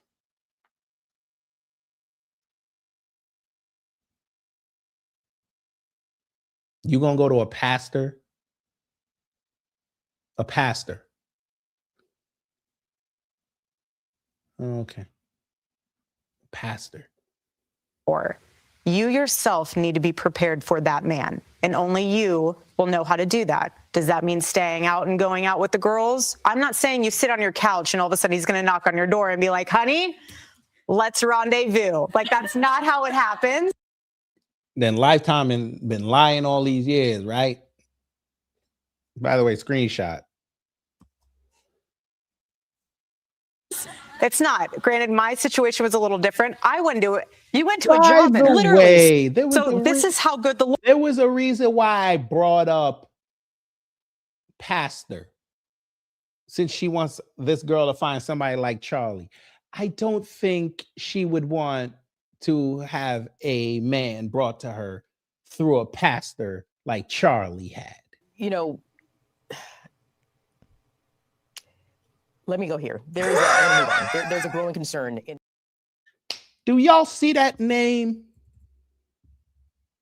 I think y'all see that name. Rob McCoy. What did Rob McCoy do? We're gonna show you.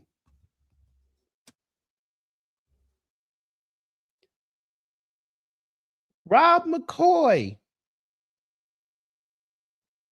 got arrested.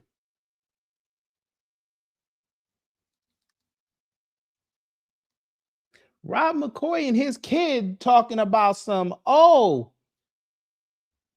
my son was there the day Charlie died. I have the blood on his shirt. Sounding like Jesse Jackson. And what happened? They debunked him. Yeah. Yeah. Okay. That's the kind of pastor you want that young girl to go mentor under, because you want a guy like Charlie. Setting that girl up for failure. Lord is, he knew that because I was not dating in New York City, he knew that in order for me to know that that was my man, he had to blanket Charlie as a job interview. Because if that went in, no joke, if he came to me and said, hey, let's go on a date to Bill's Burgers, I'd be like, I am so sorry. Thank you, but no, we're not doing this. That was my mindset. I was not in that headspace. I just wasn't. But God will work in incredible ways when you surrender the pen for him to write your love story. And when you know that, look, if I remain in the jet stream of God's will, he will provide for me in ways I cannot even imagine. And that is my prayer for you. My prayer for you is to remain open and to remain prayerful and to let people around you know, old school style, I'm ready and I'm looking to get married and having a family. You can always have your career.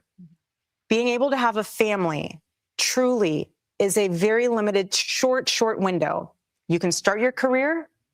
If you have people and it's amazing business, have other people run it. You can still manage it. You can still pour into it, but you have your babies.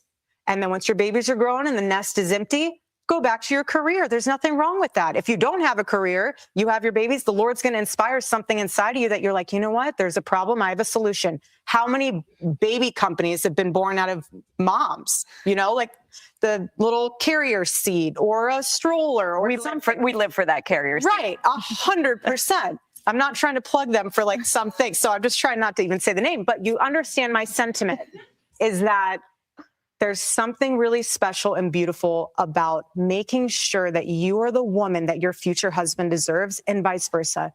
Do not settle. Thank you. Thanks, Isabella.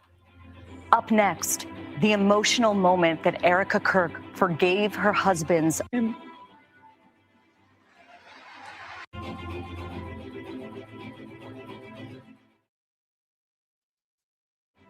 I forgive him.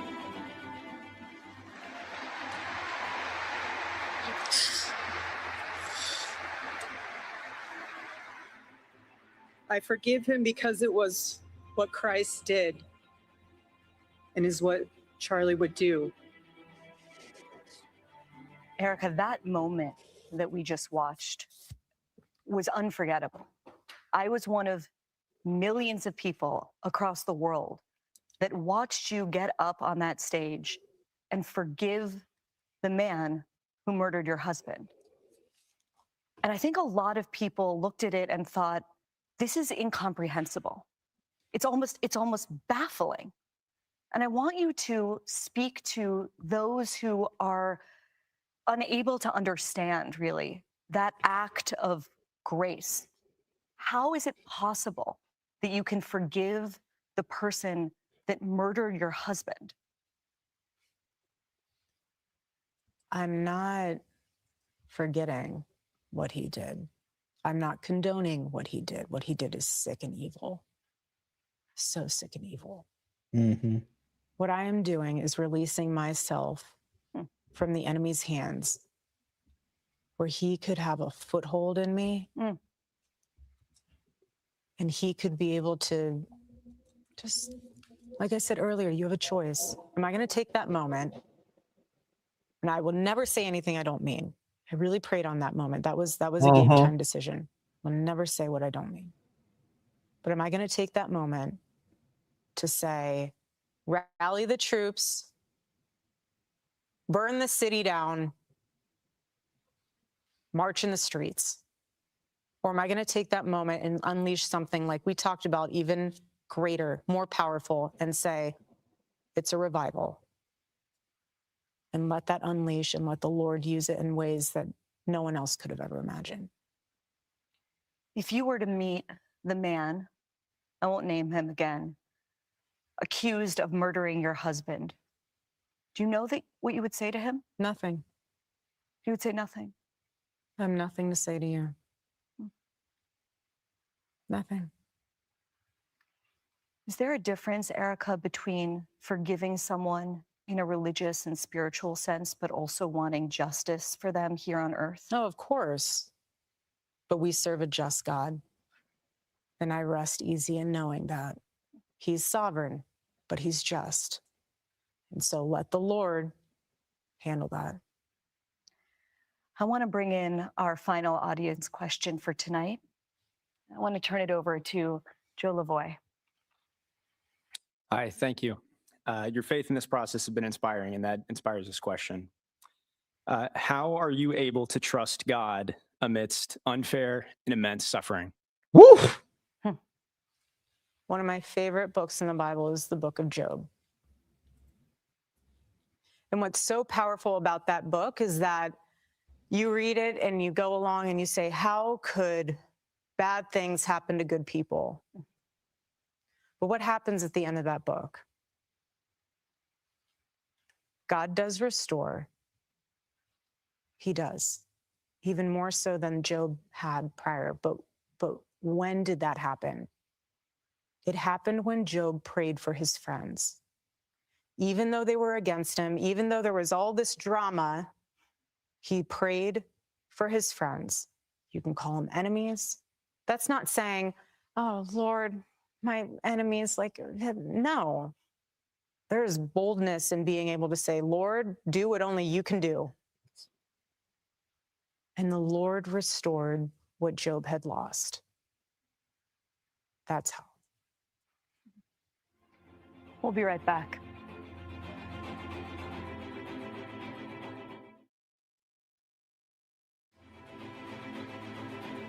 I want to thank Erika Kirk so much for joining me tonight. And I also want to thank our audience for participating in this town hall. CBS News is going to have many more conversations like this in the weeks and months ahead. So stay tuned. More town halls, more debates, more talking about the things that matter. I'm Barry Weiss here in New York. Good night. Thank God that's over with. Okay, there's that. That was a slog to get through. Anyway, let's see if anybody got something to say. So what we're gonna do is we're gonna put that there, and I'm gonna go into the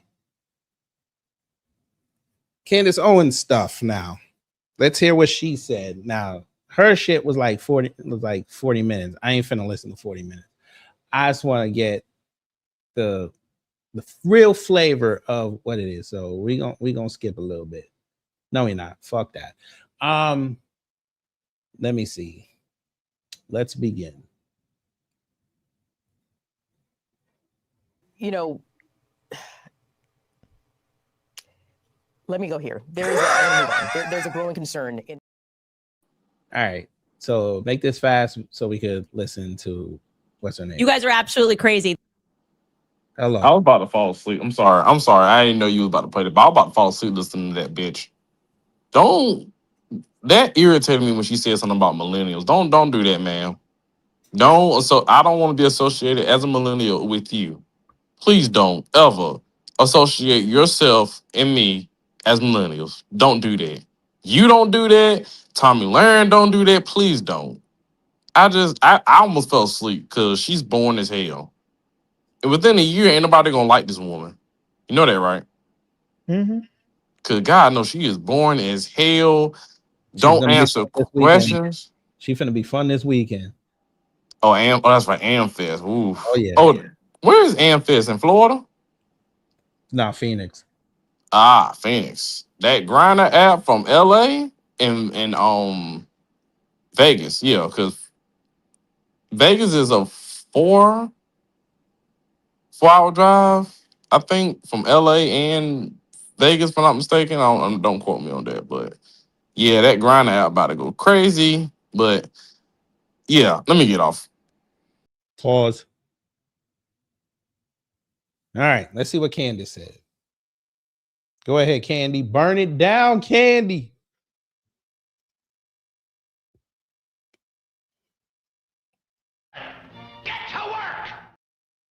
The amount of people who attacked me for sending out a tweet being like, hey, I'm good, I'm alive. We had a very productive conversation. And they were like, she got the call. She got the call. She's betrayed us. She's doing something else. I can't believe it. This has all just been a show. Calm down, okay? What do you think happened? Erika said, stop. And then I was frozen for 4 hours and 30 minutes, just like, as I just put all of these talking points into my head. That is not what happened. I keep telling you guys, I am not governable. I am basically akin to Kanye West. I never felt more seen than when he tweeted a lot of years ago, just fired my manager because I realized I can't be managed. That is me. That tweet right there, I was like, oh gosh, yes, Kanye, that I get this. Okay. Nobody is changing their mind anything. Well, how ridiculous would it have been if I'm doing all of this, investigating, asking all of these questions, and then Erika Kirk offers to answer some of these questions. I'm like, no, I'm not going to go. I can't betray people. I don't want any answers to the questions. I just want to ask them. No, this is the entire reason we are doing this. We've been looking at a situation going, why can't Turning Point USA just answer basic questions? And I can tell you guys that yesterday for 4 hours and 30 minutes, there were no rules. They said you can ask us any question that you want, anything that's on your mind, which I appreciated. And some of you guys are thinking, who is they? Who is they? It's the Jews, obviously. Just kidding. It's Justin Strife. Justin Strife was in the room.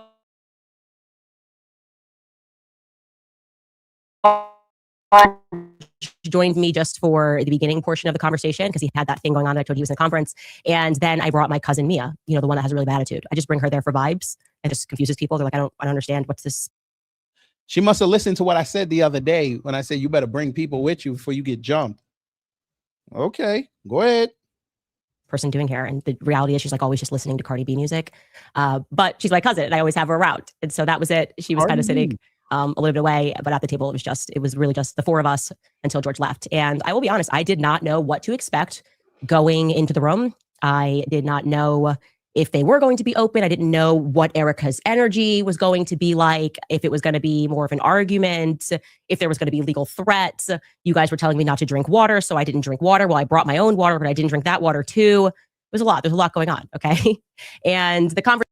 I know she's pissed off. I didn't mean to stop her. I know she pissed off because she got 55,000 dislikes on this video. Now the likes are more. We're just gonna put that out there as context, but god damn. Girl, 3 billion views in a day. I ain't even mad at it. Go ahead. Conversation started with Justin Strife very sensibly saying, what are we looking to accomplish here? Like, what is the actual aim of this conversation? And he was pretty clear, and Erika was very clear, that they were sort of most upset with what obviously a bit of a fever pitch, when I tweeted that it was a God-forsaken company and people should not give money to it. And I have to own that. That's aggressive. That is actually aggressive in the retrospect. I was very frustrated. And I don't know, I felt like we weren't getting any answers and there were so many lies. And then I was getting attacked for asking all meaningful questions that was within their capacity to answer. And I told you, I definitely, my problem in life is that I can rise to anger very quickly. I shared with them that I really felt like I was under attack for telling the truth from the very beginning, like casually, when I mentioned the Catholicism thing. Like, what was that about? I was like, look, I say something in a tribute to him. Alex Clark and Andrew Colvett then jump onto a podcast and they're doing that weird interview, which is clearly aimed at me. And they've teased the interview as like aimed at me, but they never say my name. And that to me felt like it was the first, the first bit of mud that was slung, which their answer for that was, hey, that was a really crazy time. A new system had to be put into place. And by no means did Erika give any person the authority to go out and say that the Catholicism thing was a lie. It kind of turned into this big thing. Whatever. Okay, that kind of obviously was not the meat of the reason that we wanted to sit down.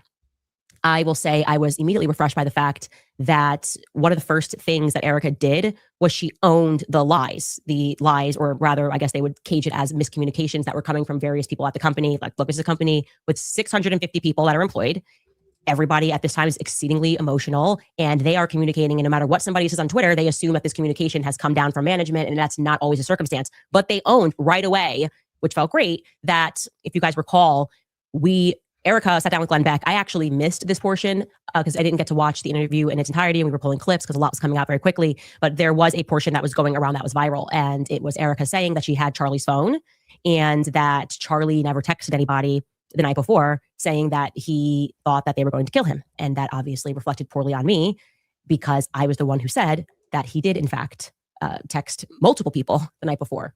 And then I went on Jimmy Dore on Friday, Jimmy Dore show, and I clarified. I said, Andrew Colvett told me specifically that he was one of the people that received the text message. So I got that first person. I didn't get that from a source. I got that directly from Andrew Colvett. And then somebody who had access to Dan Flood's communications said that Dan Flood similarly received a text message.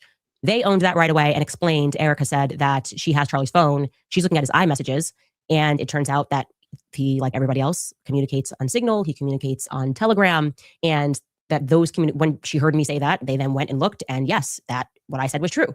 Andrew Colvett received a message the night before, and Dan Flood received a message the night before. Now they asked me if I had actually like a concrete a copy of what Dan Flood got the night before, and I said no. Somebody told me what it said, which was almost exactly what Andrew said, which is they're going to kill me. Andrew did not know who they were, that the they that he was referring to were, but they clarified that the message that Dan Flood received said the left is going to kill me. So I can't confirm that one way or the other. I have to trust them on that because I did not see that concrete message. I was told that it said they. Now, obviously, we discussed the moment, and I'm laughing here because you TikTokers are actually out of control. You guys are going to be the reason that Israel gets TikTok because you guys are acting a fool all the time. And the videos were so hilarious of you guys mocking the Barry Weiss interview. It's great. It's good to laugh at ourselves. And Barry Weiss is always worth laughing at. But I was sort of like, hey, I felt name checked by the podcaster, Candace Owens, this obvious setup, and then asking me to stop. And it's interesting to hear Erika say that the reason she didn't ask me to stop in the beginning, because she was actually learning things from the show. She was actually learning things. And that I think she similarly felt that Barry Weiss was trying to create a moment. Obviously, it's who Barry Weiss is. It's the Zionist lobby. She's trying to right perceived wrongs because I'm against her side. That does not surprise me. That's kind of why Barry Weiss exists. That's the reason they put her at CBS, is because she's just committed to stacking the audience with people that are going to present the pro-Israel cause and talk about anti-Semitism and talk about like crime being on the rise. It's kind of an embarrassment, but I actually do accept that. And I should also clarify that Barry Weiss obviously picked those questions. They were not random, like I told you.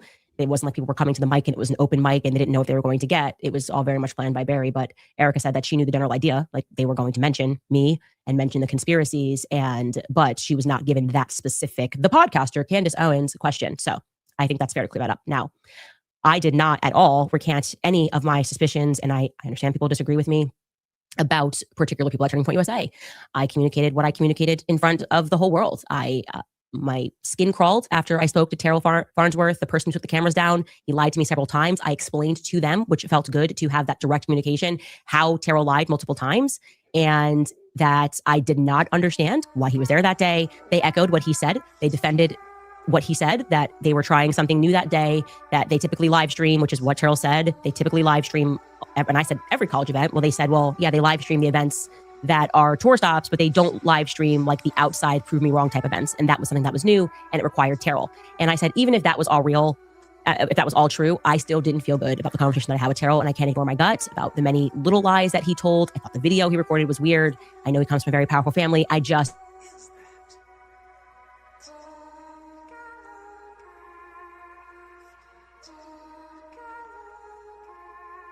has to take the camera down. That's the reason, he said on Twitter, because the police wanted him to take it down and secure the footage. And I said, I know that's not true. And they said, well, after all of that, after he took the cameras down, there was a police officer or Fed, whoever it was, that spoke to him and asked him to secure the footage. Well, that makes sense, but it's not a reason for why he took it down immediately. It makes sense that as you're investigating, you're going to say, who's got the footage? Let's lock it down. But it didn't make sense to me that Tyler Boyer lied about it. And I don't trust Tyler Boyer. And that is never going to change. Similarly with Rob McCoy, he makes my skin crawl. I can't explain it. I look at him and he's a bad person and nobody can make me feel one way or the other about that. I was surprised to learn, and this is kind of gets into, I guess, us not knowing the inner workings at Turning Point USA, that Rob McCoy actually does not work with Turning Point USA in any capacity whatsoever. And so him communicating as he has done, like, I'm the pastor, I'm this, I'm that, it's just not real. Like, that is not real. And we should know that that's not real. And when he says that, call him out on that separately from Turning Point USA. I was operating under the assumption that he worked for Turning Point USA. And I said, if obviously that's wrong, I'm happy to correct that. But also, what were we? He was part of Turning Point Faith. By the way, screenshot. So you're not going to answer for the offshoot. You're going to try to answer for the direct company. Okay. Still has Turning Point in the name, but okay. Go ahead. To assume when he hit the stage at the memorial and said, I'm America's pastor, and then had the Wikipedia updated and said, well, I'm assuming he had it updated because who else would do that he started Turning Point USA Faith. So I guess to be clear, we were just wrong about that. And I will have a lot more to say about Rob McCoy and where I believe he fits into a lot of things. So I'm not letting up on that. Now, one piece of this where I still don't understand it, and the magic bullet. Okay. Now we all recall what happened. I casually say on the show, hey, I saw the footage. There was no blood. And honestly, when I said it, I didn't process how big of a deal that was with the 30-06.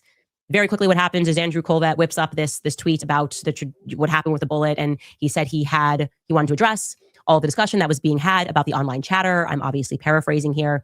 He says, I apologize. It's going to get graphic, but he spoke with the surgeon. The bullet should have gone through. The surgeon then explained that what he's typically seen on these wounds. And basically, this was all a miracle. Charlie saved lives, even in death.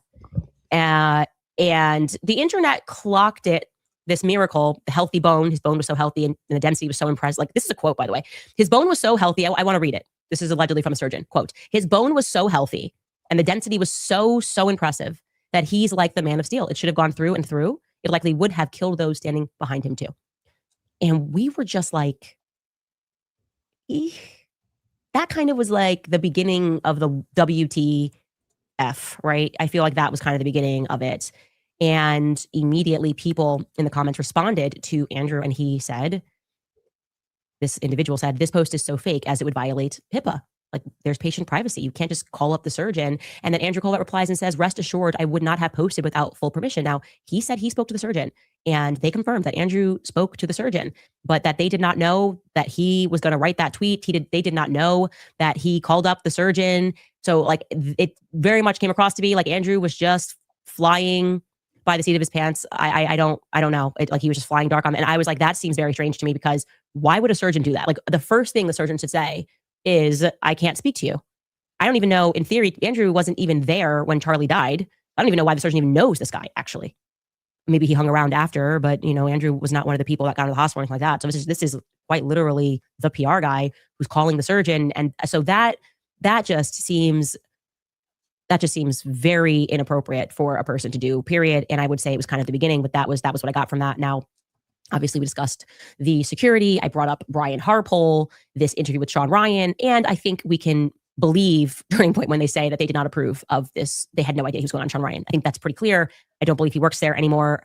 So that was kind of him just getting out there and perhaps trying to rescue his own reputation. And I think that only made his reputation worse, actually, because people rightfully sensed that he wasn't telling the truth in that interview, that he was being cagey, that he was saying things that didn't make any sense. Again, you constantly have these people that believe, like Brian Harpole, that with enough performance, he can sit down and you're just going to convince people that this is real. And girl, get to the show. Did she cuss you out? Affidavit. We're not pulling together scraps. We have concrete evidence. Until then, okay, until we all get on the same page and understand what else they have, I am very confident stating the opposite of all of my, I guess, well-paid peers, in that I don't believe that Tyler Robinson pulled the trigger. And what I also said to them was, and I said this in front of the lawyer, because I don't know why I'm like this. I was like, you might need a new lawyer. I was like, because this person's trying to sell to you that this is solid. One of the rules that me and my husband have is that if you have a lawyer that tells you like you're 100% going to win, it's very clear that you're going to win, you need a new lawyer.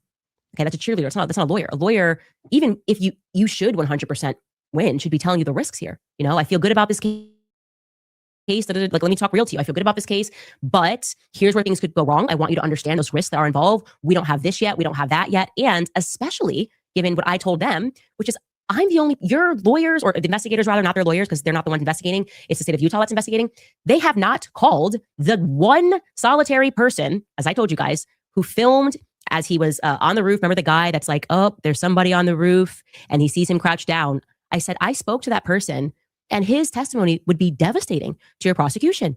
He did not, he saw the person on the roof. He filmed the person on the roof at 12:23 p.m. and he did not see that person take the shot. And this is not some random student. This is a guy who trains people to shoot guns at a range. He knows guns. Okay.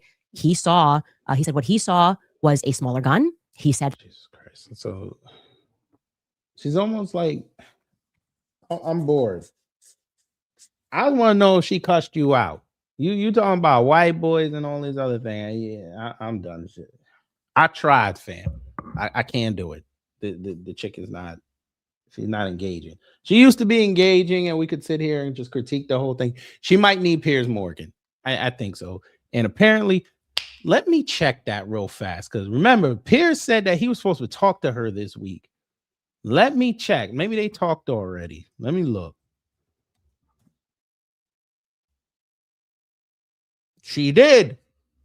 And it just dropped an hour ago. We finna watch that. Maybe it's more entertaining. Y'all are getting a bonus. She already looks weird. Let's get to the show. For me, some would put it, but you're always a welcome guest on Uncensored. Let's get to this extraordinary meeting that you had with Erika Kirk. It came right after we saw her say in that CBS town hall, you should stop with the conspiracy theories. So who approached who about you guys actually getting together? I was approached by Turning Point after Blake Neff, who works on Charlie's show, sort of fumbled this invite. It was, I'd almost say like it was a big invite publicly. And then in the middle of the night said, oh, Candace is not able to be here tomorrow. And they never messaged me. And I think there was quite a bit of public backlash with how they went about it. It just was just not the way that we try to set meetings. And so what happened after was they reached out to me, said Erika would agree to do a live stream, just the two of us. And then after Erika's PR blitz, they reached out again and said that they felt that it was better for us to meet one-on-one as opposed to us sitting down having Megyn Kelly moderate, which was the idea originally. Right. And so where did you have your summit meeting? At a hotel here in Nashville.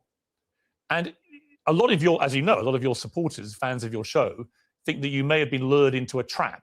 Did anything while you were there make you think you were being lured into a trap? I don't know that a lot of my fans think that I was being lured into a trap. I think ahead of time they had some concerns, obviously, because I think in general, after you see a public assassination and you start tracking so many lies that are happening, there's going to be an understandable amount of angst that people feel. And I certainly felt the angst as well. I've obviously been very clear that I am suspicious of some of the characters that are at Turning Point USA. So I totally understand why the public was concerned. When you saw Erika, she was obviously angry about you in that CBS town hall. What was her demeanor like when you met her? Well, I don't think that she thought she was angry in that. I think maybe that was the characterization from the public. I certainly thought she was angry as well. And she sort of clarified that she was a bit annoyed by the questioning, the way in which Barry had set up the question with the podcaster, Candace Owens, which I think was definitely being driven more by Barry Weiss's feelings towards me, long-running feelings towards me, than it was perhaps for the benefit of CBS and trying to pretend to be an impartial journalist. So I think she was frustrated by the line of questioning, is what she explained to me. So how would you categorize the 4.5 hours? If you were looking at it in totality, what was the tone of the conversation? What do you think you both got out of it? Well, for me, answers to the questions of trying to understand why there were so many Turning Point lies and why instead of people acknowledging that these are lies, I felt that there was this billion-dollar psychological operation to convince people that Candace is just crazy. These aren't lies. These are made up. And so I was very refreshed that they owned up to the lies. That was a great first step. And I think, you know, what motivates that? Maybe because despite having what I would assume to be the best PR agents and crisis PR agents in the world, we're moving toward a different world where people don't really care. You know, if you are friends with the people at, what is it, WME and CAA and what they can do for you, that sort of power is ineffectual in this day and age. And so I think they recognize that, and that the public simply doesn't believe the story that they've been fed, and the psychological operation to convince us not to believe our own eyes or to trust our common sense instincts has failed. Okay, and I think on their end, they got more clarity on how I figured out certain things, more clarity on why I am convinced that there are people that are inside of Turning Point that are dirty. And I was able to share more with them off record. And I think that they got more clarity in exchange. Before we get into some of the sort of specifics, is there not a danger here? I've already seen it in some of the reaction from people that follow your show.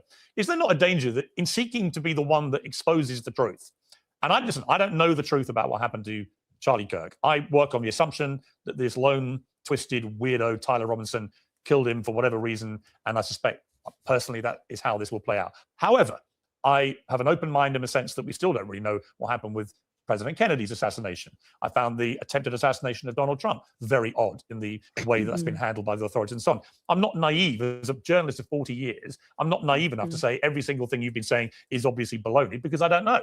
And we'll get to some of the more specific details. But is there not a danger, Candace, that by having a 4.5-hour private meeting, rather than doing it in public, that all you're really going to do, collectively, actually, you and Erika Kirk, is fuel the conspiracy theories about what you may or may not have discussed in that meeting, what part of the stuff that you've been broadcasting on your show she agrees with and doesn't agree with, and so on. Is there not a danger this is the least transparent way of going about trying to get solutions here? Well, I'm a very transparent person, so my preference was to do it publicly, but I took the offer, obviously, to have any conversation, because if I hadn't done that, then I think everything I've been doing would have appeared disingenuous. Like, oh, Candace is pretending that she wants answers to her questions, but when she got this offer, she suddenly said she didn't want to go because it wasn't public. They would have felt like I was moving the goalpost. So I was willing to take anything. And from their viewpoint, they felt like after the CBS News and the Fox News hits that Erika did, it was, my understanding was that they felt that it was a good idea to bring the temperature down first by having us sit down and communicate. And that doesn't mean that they necessarily say, oh, that's it, now we're not going to have any other public discussion. I'm hopeful they will. I think they should. I totally agree with you. More transparency, the better. Who else was in the meeting? Erika was there. Who else was there? Justin Strife, who is the COO of Turning Point USA. And my husband was only there for a portion of it, and my cousin. So there were no lawyers, for example?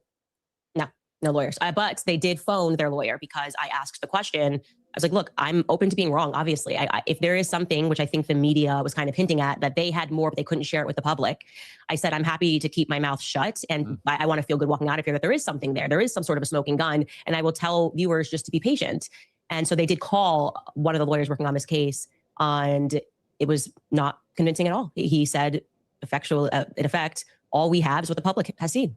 And we won't know more because we're investigating and looking for more. And so that just made me go, why is everybody being so over the top and ridiculous and using words like the evidence is overwhelming, it was Tyler Robinson, when they don't have anything that's overwhelming to show that it's, they don't have a video of him taking the shot, which I think was something that I assumed, like, okay, there's all these cameras, maybe they actually have that video and they're waiting for a moment to release that to the public. They don't have that. Or at least I can say Erika's side has not seen that. And the lawyer communicated to me that they would not have access to that until earliest would be May, that right now they're just investigating, just like we're doing back at home. You said that your motive for going to the meeting was that you would be able to come out and tell the world Tyler Robinson killed Charlie Kirk. So wrong. That was not her intention for the meeting. It was to do this.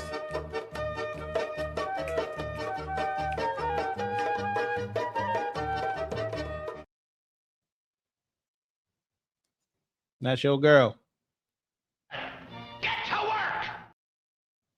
He's not a wizard. He's a warlock. Are you in a position to say that? Do you believe, as a consequence of your 4.5 hours with Erika, do you believe that it is now most likely that Tyler Robinson killed Charlie Kirk? Absolutely not. I haven't seen one piece of compelling evidence that Tyler Robinson scaled the rooftops like Spider-Man on a college campus that he didn't go to and fired one shot, a magic bullet shot, and killed Charlie Kirk.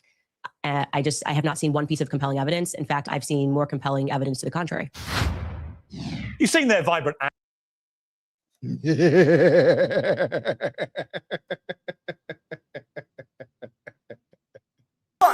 So put on the full armor of God, Jesus Christ. I love you, God. Damn, I'm true, Jesus Christ.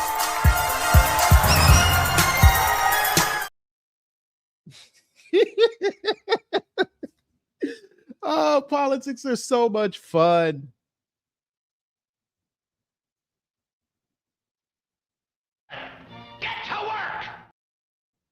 That she trusted her team, and her lawyer was using kind of the same rhetoric that the media has been using, where, there's really, this is like, it's overwhelming. Maybe he didn't say the word overwhelming, but he was like, it's very clear, I think is what he said in particular. And then I pushed back and I said, what's clear? The affidavit? That's all you guys have? And I did tell him, if you would never be my lawyer, because it's just, a lawyer that's just kind of giving you adjectives, and I don't need a cheerleader. I need someone to be practical and to say, we don't have anything yet. I think the communication should be, we are hopeful that throughout this investigation, we are going to uncover more evidence that links Tyler Robinson to this crime. I do feel confident that he was involved in some capacity on that day. As I have said many times on my show, I was the one who broke the story that he was at the Dairy Queen throwing out clothes, a local Dairy Queen, throwing out clothes in a nearby cemetery. And so I do think he was involved, and multiple people were involved that day. And I think he did pick up clothes. I had communication with Lance's family. I had communication with Tyler Robinson's family. And for some reason, Lance is being protected, which I find to be very strange. His own family thinks he's guilty of more, and they find it weird that the feds kind of glossed over him, almost as though he was a Fed operative, like he was working on behalf of them. And we've caught the feds have lied a lot. It's just a fact. Turning Point USA people have lied a lot. That is a fact, which they have agreed to. They said that these were mistakes, but they, whether a mistake or not, the public was lied to. So this obviously, matters deeply to me. And it's just absurd that people would think that I'm doing this for clicks. I knew Charlie. Charlie and I are very close. And it has been one of the most disgusting things ever that people, first and foremost, tried to start this psychological operation that Charlie and I hadn't spoken since 2019. They've lied about virtually everything that I've said on my podcast. I'm not going to let this go. Okay. We don't live in a country that is the embodiment of democratic principles. If Charlie Kirk gets publicly executed and the media apparatus is doing everything they can to cover the tracks, I would say to cover the tracks by demanding that there is no further inquiry into what happened on that day. That is not a country that I can get behind. Let's get to some of the details, because it seems to me you've put up a lot of theories, but a lot of them don't seem to have a clear conclusion from you about what you actually think happened. I mean, you've been all over this now ever since Charlie was killed. What do you believe happened to him? Who do you think killed him? So I can't tell you definitively who pulled the trigger. I'm not going to lie to audiences and just put something out there that's not real. But what I can say is I feel convinced that the feds were involved. I can tell you that. I think the feds were involved in staging a cover-up. I think Kash Patel knows what happened and did not happen on that day.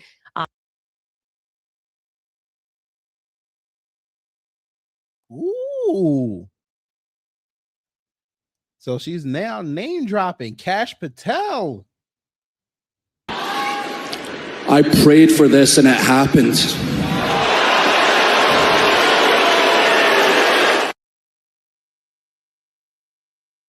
Kash Patel.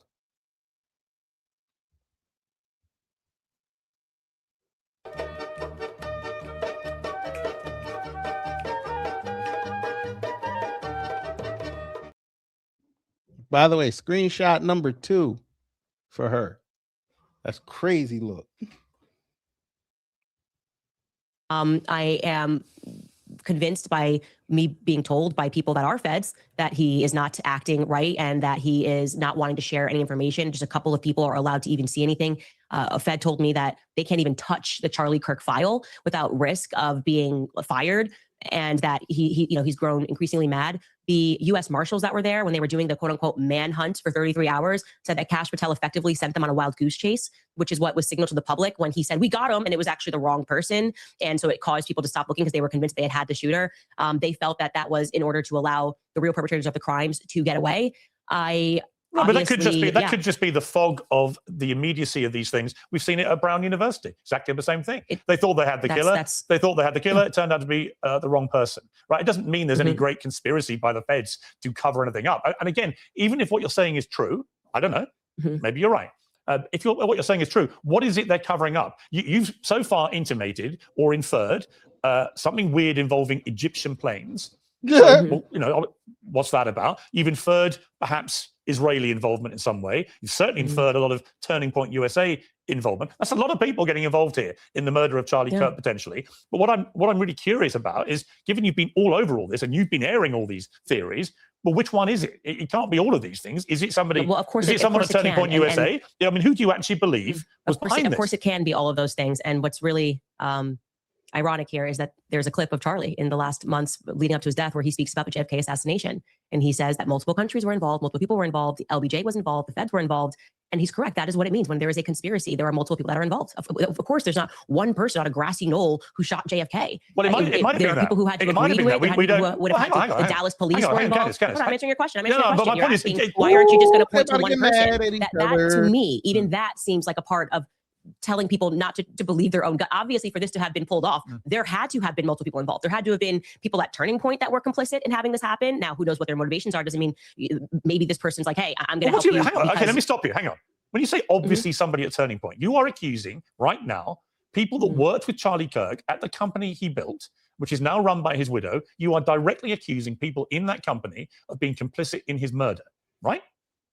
I want to just be very clear connecting that dot. So I said that when there is a conspiracy, of course, there are going to be multiple people involved. So applying that same logic to JFK, right? Knowing, as I do, and as Charlie did believe that LBJ was involved, which then implicates the feds as having been involved, which then implicates the Dallas police station as being involved. I believe Israel was obviously involved, that they were the ones that wanted him dead for saying that what is now AIPAC should have to register under FARA. So there's motive. There are people that have to be involved on the ground that day. There are people that have to be willing to allow the perpetrators to get away. There has to be media that's complicit. And that's what literally Operation Mockingbird was. It was established but you know the problem, public. Candace, here's the problem. Well, hang on. It was established. So but here's the problem with everything you're saying. In this massive cover-up. You keep saying, and this is where people think you're prone to endless conspiracy theories for whatever reason, is you keep using the phrase, they have to have been involved. So by that yardstick, what you're saying is with JFK's assassination, and we recently had a lot of the files released, which did not conclusively prove any of these things, right? Now, again, I don't know what happened to JFK, but the one possibility you've not ruled in is it was just as simple as Lee Harvey Oswald. It might have been. We don't know.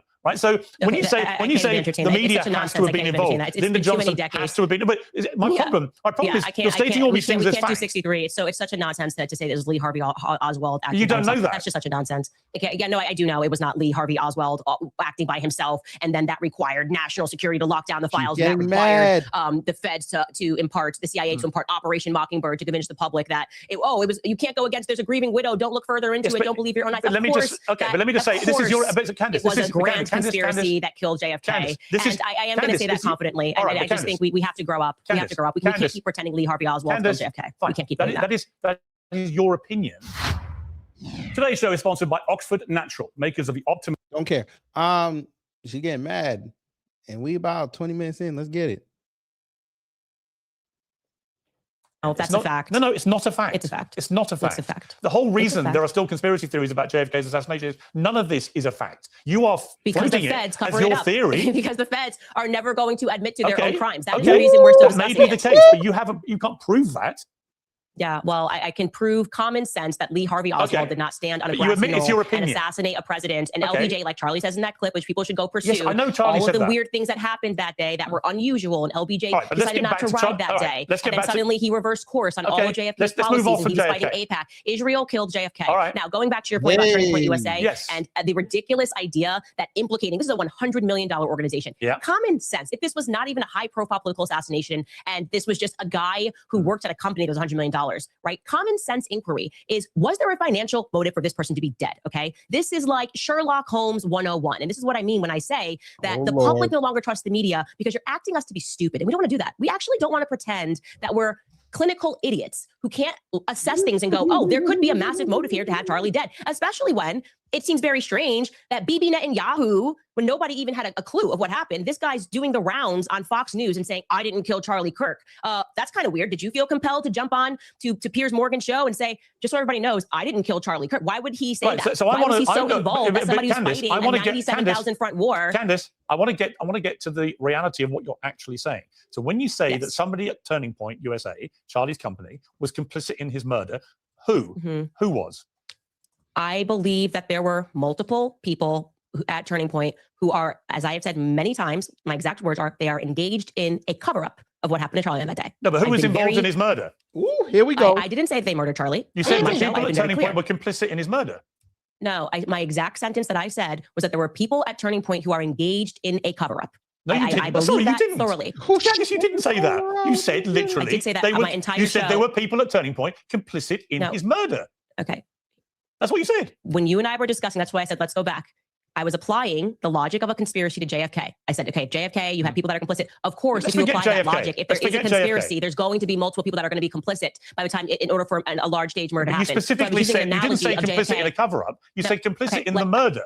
Because I said, who at Turning Point was involved in his murder? And let me clarify for you. Okay, you can keep saying what I said, or you can listen to what I am saying. Okay. When I was using the analogy of JFK and we were connecting it, I was basically pushing back on you because you were suggesting that all of these people being involved would be crazy. So I was applying the analogy I said, I don't know. JFK. Well, you actually, if you go back and I listen, said, I don't know. suggesting that a I said, conspiracy. you don't know Okay, well, either. You're floating theories. when we started talking about the you're perfectly JFK thing, entitled. Listen, let me make it clear. Piers, I really think you're not holding on to your thoughts Candace, here let me, correctly. let me spell out my thought very clearly. You're right, GDS. She out here rapping. I told you punk ass niggas to get off the motherfucking timeline and rap. That's the problem. You niggas be crying. You niggas be bitching. You niggas need to fucking rap. When you can't nobody else come up here if they not rapping like that. Stay your punk ass at home.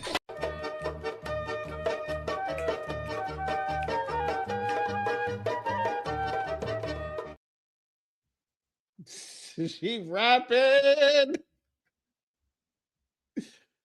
Oh my God. What's it with y'all these alpacas, boy? You gotta listen. $50,000. You blot that shit. You don't just wipe it. Put the club soda on it. Come on now. Put the club soda on it. Get to work. Talking about JFK, the implication that you were making was that it was crazy to suggest that multiple people could have been involved at different levels. I was then connecting the dots and saying that in order for the JFK assassination to happen, there had to have been tons of people that were complicit, right? I heard what you said. Maybe you're the person who takes the cameras down. Maybe you're the person that told him to drive that day. Maybe you're LBJ. So they're not all complicit in the murder, but they're all at different varying stages involved in the cover-up, right? So that's what a grand conspiracy actually is. I do believe, so you don't have to go back and we don't have to go through it. I'm telling you what I think about Turning Point. You know, I am very known for being honest about what I believe. You know, I'm not exactly a person that you got to pull teeth on. Sure. I believe that there are people at Turning Point who are engaged in covering up what happened on that day. But were any of them engaged in the planning of the murder of Charlie Kirk? I wouldn't know how it was planned. Absolutely, I can't make that. I cannot confidently make that statement. I can say confidently that I know they're engaged in the cover-up because I've been investigating what happened on that day and what transpired thereafter. I've been clear. I've named those people on my show. I've said they are engaged in a cover-up, and I've listed the lies. So you don't have to try to make something out of what I didn't say. I tell you what I think. It's already controversial. We don't need to get more controversial, okay? Do I think someone at Turning Point pulled the trigger? No. Obviously, I don't think someone at Turning Point pulled the trigger. Did anybody at Turning Point, in your opinion, know that Charlie Kirk was going to be murdered?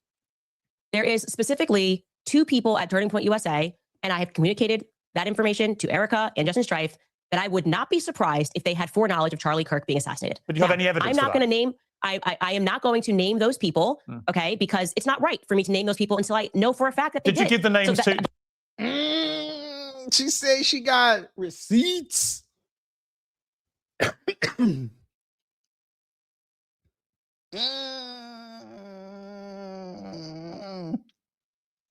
I love this. Burn it down, Candy.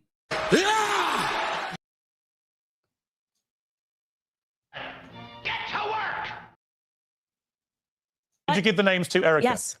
So I absolutely did. You gave the names to Erika of 2 employees, here dry Turning Point, who you believe were involved in the preparation for the murder of Charlie Kirk. You know what you're saying? I told them that if I were in your shoes, these would be 2 employees that I would look further into. And what evidence do you have that they had any prior knowledge of the murder? Because I don't have concrete evidence is the reason why I'm not naming them. So I've been you've got no evidence, not saying, but you're telling the widow that these 2 people may have been involved in the murder. But you see the problem. Well, the evidence for it is people that there is not concrete evidence. It's like you're trying to get me to say something that I never said and then asking me to defend it. No, I'm asking what evidence you've got. Let's actually go to, you're asking me privately, did I communicate to them that I think you should look further? That's called an investigation, Piers, okay? So what you're doing is a strategy of like, if somebody dies, you're saying to police, you can't ask any questions about anybody unless you have concrete evidence. We're at the stage of investigation. I'm not saying yes, that. you can. And let me give people in the public the permission to do this. Follow your instinct. If you feel something is off, keep asking questions until you get concrete evidence. And when you have concrete evidence, you should name those people. I don't have the concrete evidence. You have named other people. There inconsistencies. Okay. But you have named other people. Piers, you can't ask me questions. You can't ask questions. Let me finish it. I have communicated to them that their inconsistencies make me uncomfortable. I have communicated to them that somebody else who is a third party gave me some information that I am not yet comfortable as I am vetting it, giving it to the public, because that's the responsible thing to do. These are private citizens. And that if I were in their shoes and had more access to information, I would go down that route, okay? Unless I am fully confident that they actually did have something to do, like here is the smoking gun, I'm not going to name those people. Okay. But the people I have named thus far are people that I believe are engaged in a cover-up. Like I said, hold me accountable for what I have said. Let's talk about one of those people. Let's talk about one of those people, because the Turning Point producer, Blake Neff, wrote this in early December. Ever since Charlie's murder, Candace Owens has leveled a flood of allegations against people at Turning Point USA, people at Turning Point Action, and people who work for the show. She has made them against some of Charlie's closest friends and against some of his most dedicated employees. She suggested that Michael McCoy, Charlie's chief of staff, knew Charlie would be murdered, was happy that he died, and stayed silent because he was told he would be the next Charlie. Now, let's move then to, you said on your podcast that new information was given to you in your meeting with Erika Kirk about Mikey McCoy that's now satisfied you. On a video on the 27th of October, you devoted a whole episode to this guy and his supposedly I never strange said behavior. I have information that satisfied me about Mikey Well, McCoy. okay, well, I'll ask you to That's not a direct clarify. quote. Okay, well, She just corrected the white boy. You don't get to ask those questions. What's wrong with you, Mom? Why are you so scared? Yo, she's cooking this white man. But this is her get back for the last time, because the last time Piers made her look stupid. So she came prepared this time, bro. clarify that in a moment. But let's hear what you said about Mikey McCoy before the meeting. So we decided to slow this clip down, and we're going to watch this clip slow down so you can see that it is exactly 834 milliseconds from the time that you hear the shot. That is how long it takes for Mikey McCoy to put the phone to his ear. Now, why is that precise timing so important? Because there's no dialing. Mikey didn't have time to dial, okay? You can't dial and put your phone to an ear in 0.834 seconds. Now, what was the new information that you got in your meeting with Erika about Mikey McCoy? So I'm sorry, your gotcha is not going too well, but I never then said, I am now satisfied that Mikey put the phone to his ear. What I presented to the public. No, I didn't say that. Sorry, just to clarify. Yeah. No. Yeah, well, you did say so you have inferred on your satisfied. podcast. Well, let me give you the chance to clarify. It's a very familiar story. How is she cook? How is this white man letting her cook up like this? Jesus. You'd received new information about Mikey McCoy, which had changed your mind. Would that be the best way to categorize it, or changed No, some I of never your said mind? that. I just presented it. Well, the only thing that I clarified on my podcast, if that's what they're getting wrong, is that some people thought that he was using a nickname that was his middle name. And actually his real name is Michael, like first name Michael, because I was like trying to find something. And I was like, oh, maybe he's actually using his middle name. So that's what I clarified on my podcast. And you were given Beyond call that, logs? Is I that right? presented. You were shown call logs? You were shown call logs? They gave me a printout of Mikey's call logs and I gave it to the public. That's it. I mean, they're saying this, and then the public obviously comes So back do you and says, well, believe how do we Mikey know that McCoy had any prior knowledge of Charlie's murder? I can't say that he had prior knowledge of the murder unless I have something concrete. I can't say. You don't get to ask those questions. What's wrong with you, Mom? Why are you so scared? Anything about prior knowledge. What I can say is what happened on that day. Mikey's behavior is weird on that day. I find it weird, like I said in the podcast yesterday, that what has been communicated to the public is like he called Erika instantly. First thing he did was call Erika instantly. And that's actually the call logs show that he didn't call Erika instantly. But what are you suggesting he called about his this guy? wife instantly, and then he had three ways. No, when you got a and massive platform, and then showing Candace, his call logs here's the showed that problem. Blake Neff actually You have didn't a tell the truth massive, about what happened on that day. But here's the problem, Candace. You have a massive platform, as you know. Millions and millions of people hang on your every word. When you devote a large part of an entire episode to the strange behavior of Charlie Kirk's chief of staff, you are putting a target on the guy's back. You're inferring it has something to do with this, or something to do with some cover-up, or whatever it is you're inferring. You know what you're doing when you do that. When you saw Erika Kirk, did you say to her that you believe there's something suspicious about Michael McCoy? Was she able to explain to you why there isn't? Or does she share your view that he is somehow complicit in this in some way? Well, we actually dedicated more time to speaking about his father, who I think it's strange to me that man calls himself a pastor. I communicated fully that everything about that man makes my skin crawl. I think he's a bad person. I think he's involved with bad people. And this is obviously, Mikey's a son. And, I asked a bit about Rob McCoy and Mikey McCoy's relationship. I would just like to be clear. I have never, I am not going to be emotionally conditioned to believe that asking questions when we aren't getting any answers is the crime itself. The crime was when Charlie got shot in the neck. So, you've already said, you've already said though, you told the easiest way to remove, the easiest way, let me finish. You can't ask me questions, not let me finish. You're contradicting what you've just said to me. You have to. You said to me earlier, what did I contradict? You said you gave two names of people in the Turning Point organization that you believe are complicit in some way. You gave those names, but you wouldn't name them because it wouldn't be right to do that. But you did name this guy, Mikey McCoy, who was the chief of staff. Because his actions are strange. You're two different things. I really, Pierce, I think you're having trouble holding on to two buckets of thought here, okay? My God. I told you punk ass niggas to get off the motherfucking timeline and rap. That's the problem. You niggas be crying. You niggas be bitching. You niggas need to fucking rap. When you can't nobody else come up here if they not rapping like that. Stay your punk ass at home. She cooking this white man. If somebody says something in there, y'all gotta stop. Y'all gotta stop getting me. Bruh. This is how Candace Owens is acting. Well, if you black in the chat, do me a favor. Put a black fist in there one time. We figured out how Candace, 13 people left when I said that, by the way.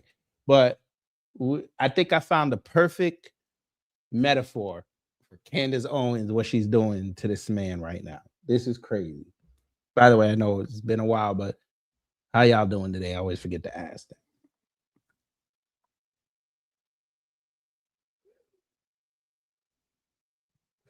Great, Gerald. So when I redrop the link later, you can tell us what she's lying about. All right, we got a few black fists up in there. I got something for y'all. Check this out. We found the perfect metaphor. You know, let me go here. There's a growing concern in This whole thing has finally come together. Oh, yeah, boss? Yeah. Slade comes over to us to drop some heavy cash on Farnsworth, thinking we'd be only too glad to pick it up because the word is out that Farnsworth ain't got nothing going for it. Mac is betting on Farnsworth while telling us that we can bet on 40th Street Black. So where's all the heavy money going? On 40th Street Black. Right. Sucker money, every last cent of it. Because here it is, the last day of sparring, and Farnsworth changes up. After playing possum for all these weeks. And for the suckers, it's too late, and Mac knows it. And if we hadn't seen this session, we'd have bet on Black too, and we'd have been cleaned out.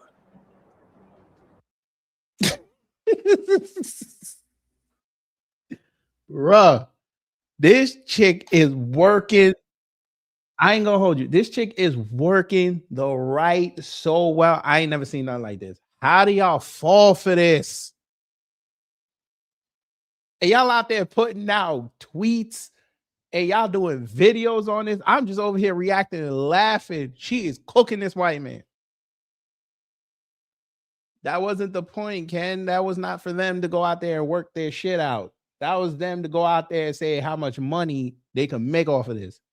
She talking about some, oh, she not going to say nothing. This is Erika Kirk. She on social media. Her team going to say something.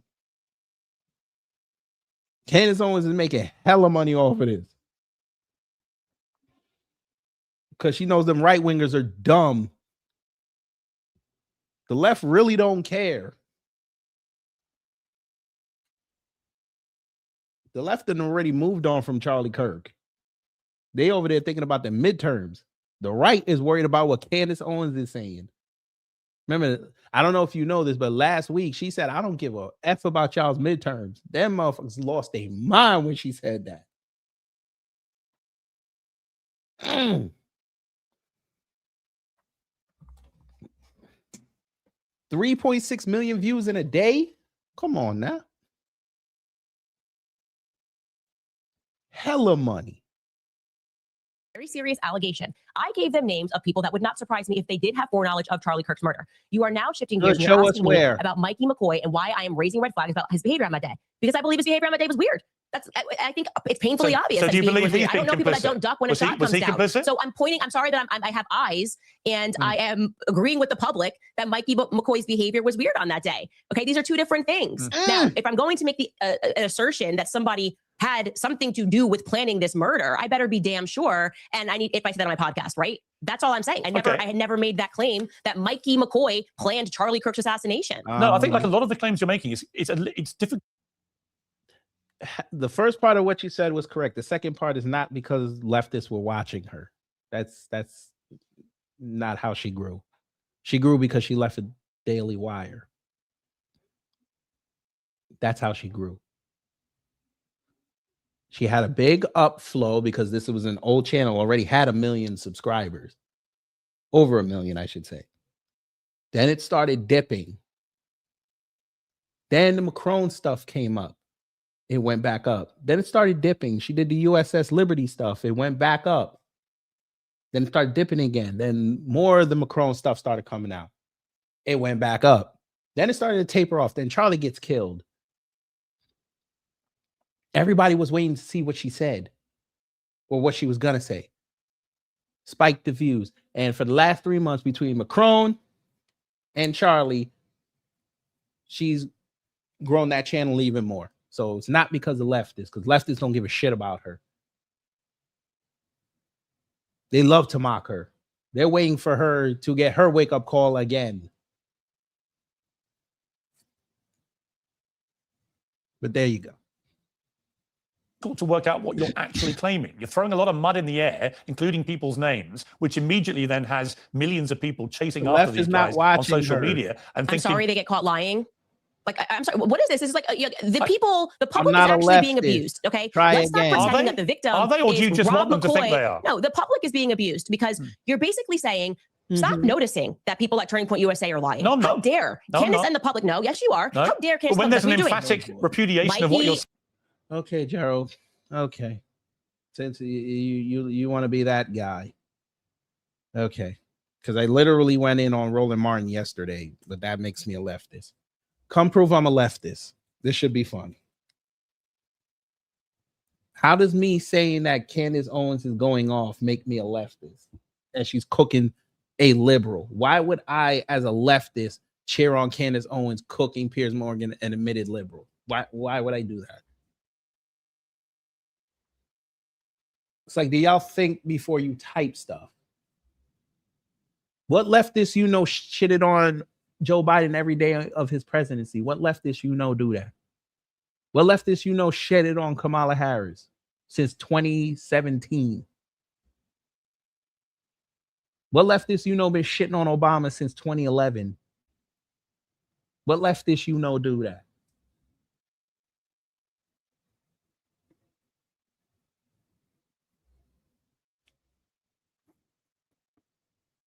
Now, come on, Gerald. Since you've been here before, you know how much of a leftist I am. Come prove it to us one time.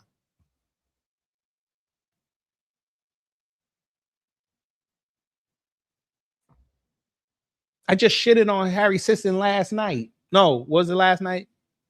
No, whatever day I made fun of CJ Pearson. I shitted on Harry Sisson while I did it.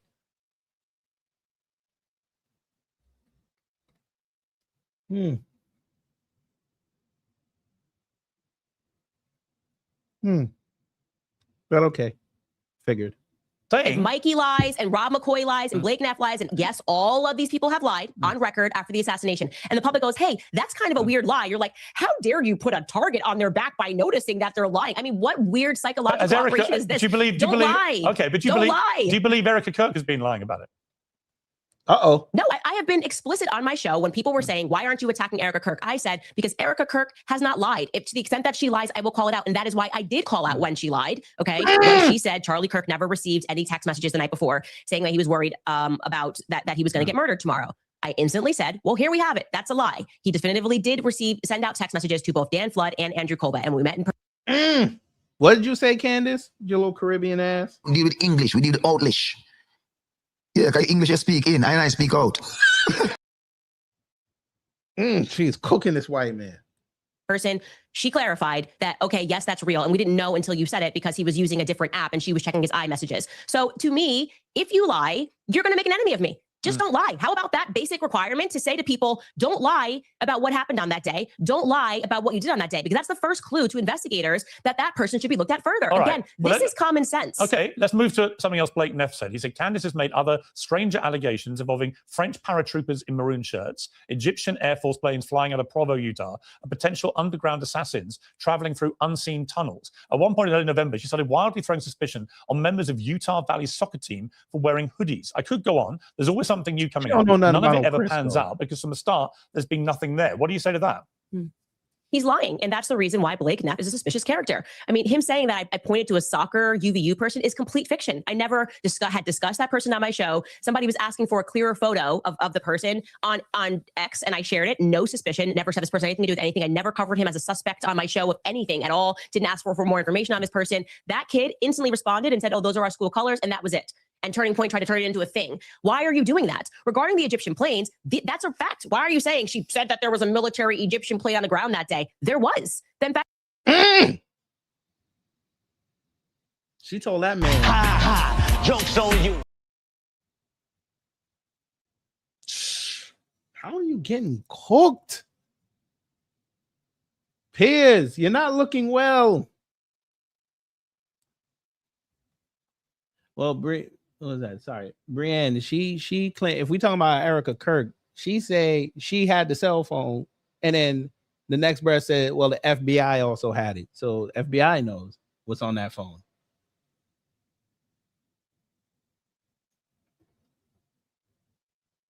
But again, correct. The Fed told her there was no phone, right? So who's lying? And this goes back to what Erika Kirk said in her town hall. She made it seem like the government wouldn't go take somebody out. Like, what?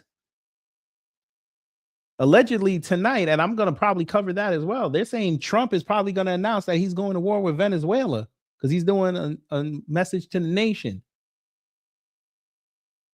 Now, if that happens, we're going to see a MAGA meltdown, the likes we haven't seen since January 6th. But that's not what we're here to talk about. And I should hurry up because I want to take a break before we go after Vivek. But go ahead, Candace. Drop some more lyrics. There were two. So why are you pretending that that's like a weird thing to notice? And that is why people have been flagged about these planes. To his let me ask you about the planes. I'm never allowed to answer a single question that you say in entirety before you move on to the next question. You can't just keep talking ad infinitum. I'm allowed to ask you another question. No, it's called answering. You don't do that, Nene. She's not Jamaican. She's from St. Thomas. She's not Jamaican. Jamaican, nah. She looked like she never had a beef patty in her life. She looks like jerk chicken would revile her because it has spices and seasoning. Just saying. Just read an entire statement of multiple points of place. I got to the second point, and Oh, you're like, let shit. me ask you a question. No, he's fighting You back. already asked me a question. I Try want to to answer the ask you, question that you asked. no, I want to ask you a follow-up specifically about the Egyptian planes, given you've now addressed it. Which Fight is, back, where Piers. is the evidence that any of these Egyptian planes were tracking Erika Kirk? I am going to be publishing the full document because there's not even just 2 planes. There's actually 4 planes that have been flying in, and I should be more 4 planes now. She about to say, never mind. 4 planes. thorough because I realized that the And spreadsheet tracking I posted, Erika people, Kirk. not that, let me, can I just please, without you cutting me off, allow, like answer one thing? Okay, thank you. These Egyptian planes, more broadly speaking, now that we have gone deeper onto the planes, recognizing that the reaction to them is not normal, what we can say is that the Egyptian planes are tied to Israel. They've been flying in and out of Israel with their transponder off for years. But regarding the Turning Point USA picture, more broadly speaking, Turning Point USA faith, okay? Obviously, Erika has been involved in a lot of the church stuff. It's not specifically tracking just Erika. It's Turning Point faith events. Broadly speaking, I gave that information as well. I told Justin Strife and Erika, I'm happy to give you this like color-coded spreadsheet. There's no question. There's a correlation here between Turning Point USA faith in particular, which by the way, from the beginning of this, I've said something is wrong with this faith contingent, especially because Rob McCoy for a while was heading up that department and he makes my skin crawl. And so, yeah, I have the evidence for that. And we're going to actually publish it on our website. Right, so there can be no okay. question, which I should have done from the very beginning. But let me ask. Oh, she's not talking fast. I sped the video up so we could get through it faster. And stop knocking Curry Gold. That shit is fire.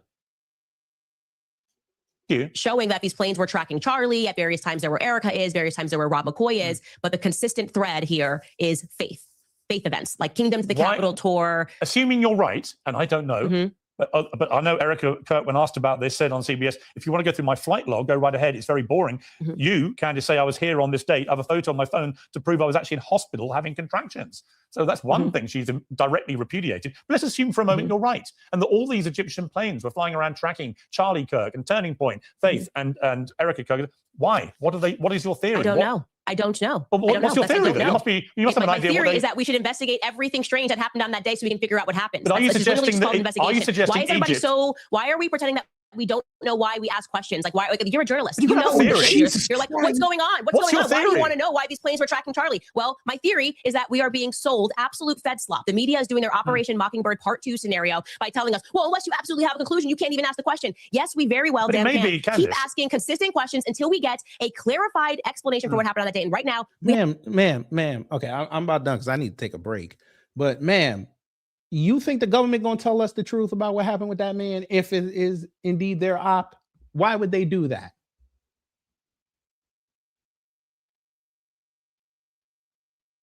Come on.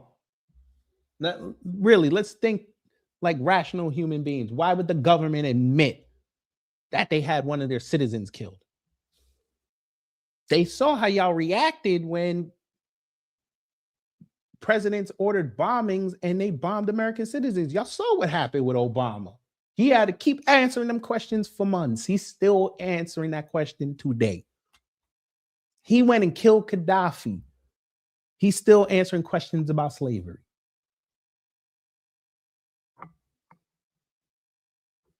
Trump is deporting American citizens right now. He's going to have to answer that for the rest of his life. Why would they admit that?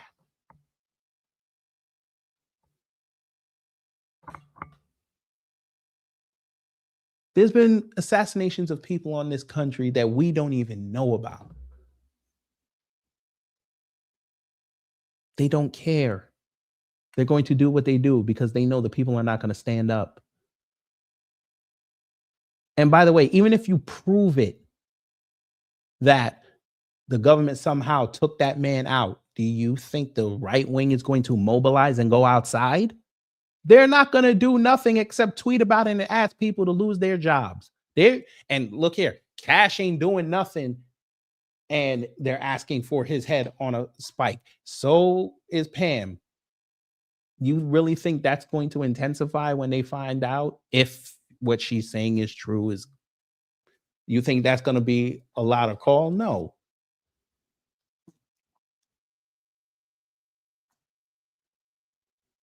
And shows how much Trump cares because he's not even pushing that.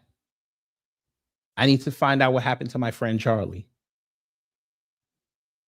Nothing. But okay. But anyway, I'm going to go take a break before we go laugh at Vivek Ramaswamy crying to the New York Times about some mean words. I thought this dude was tough. We must have got it wrong. But hopefully you learned something. If you did, I done my job. If not, I try to be better next time. Burn it all down, Candy. Burn it all down. We here for it. So I will see y'all in about an hour. And now that we figured this out, that shouldn't take that long, I hope, because this is damn near almost 3 hours. But Trump's address later, I think it was 9 o'clock or something. We will be covering that here, but we'll be in purple mode. So if he does say war with Venezuela, boy. But anyway, y'all take care, stay safe, and you know what to do when the agents of chaos come to mess up your existence.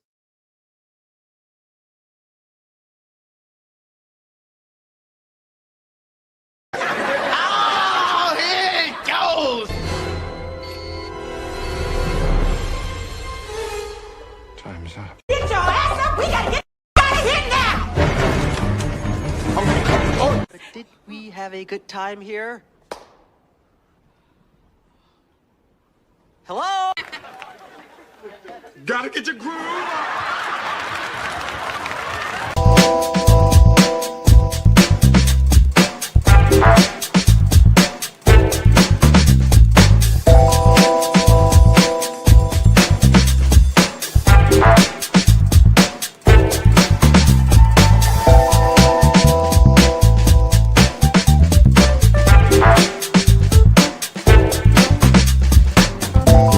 At the end of the day gotta end.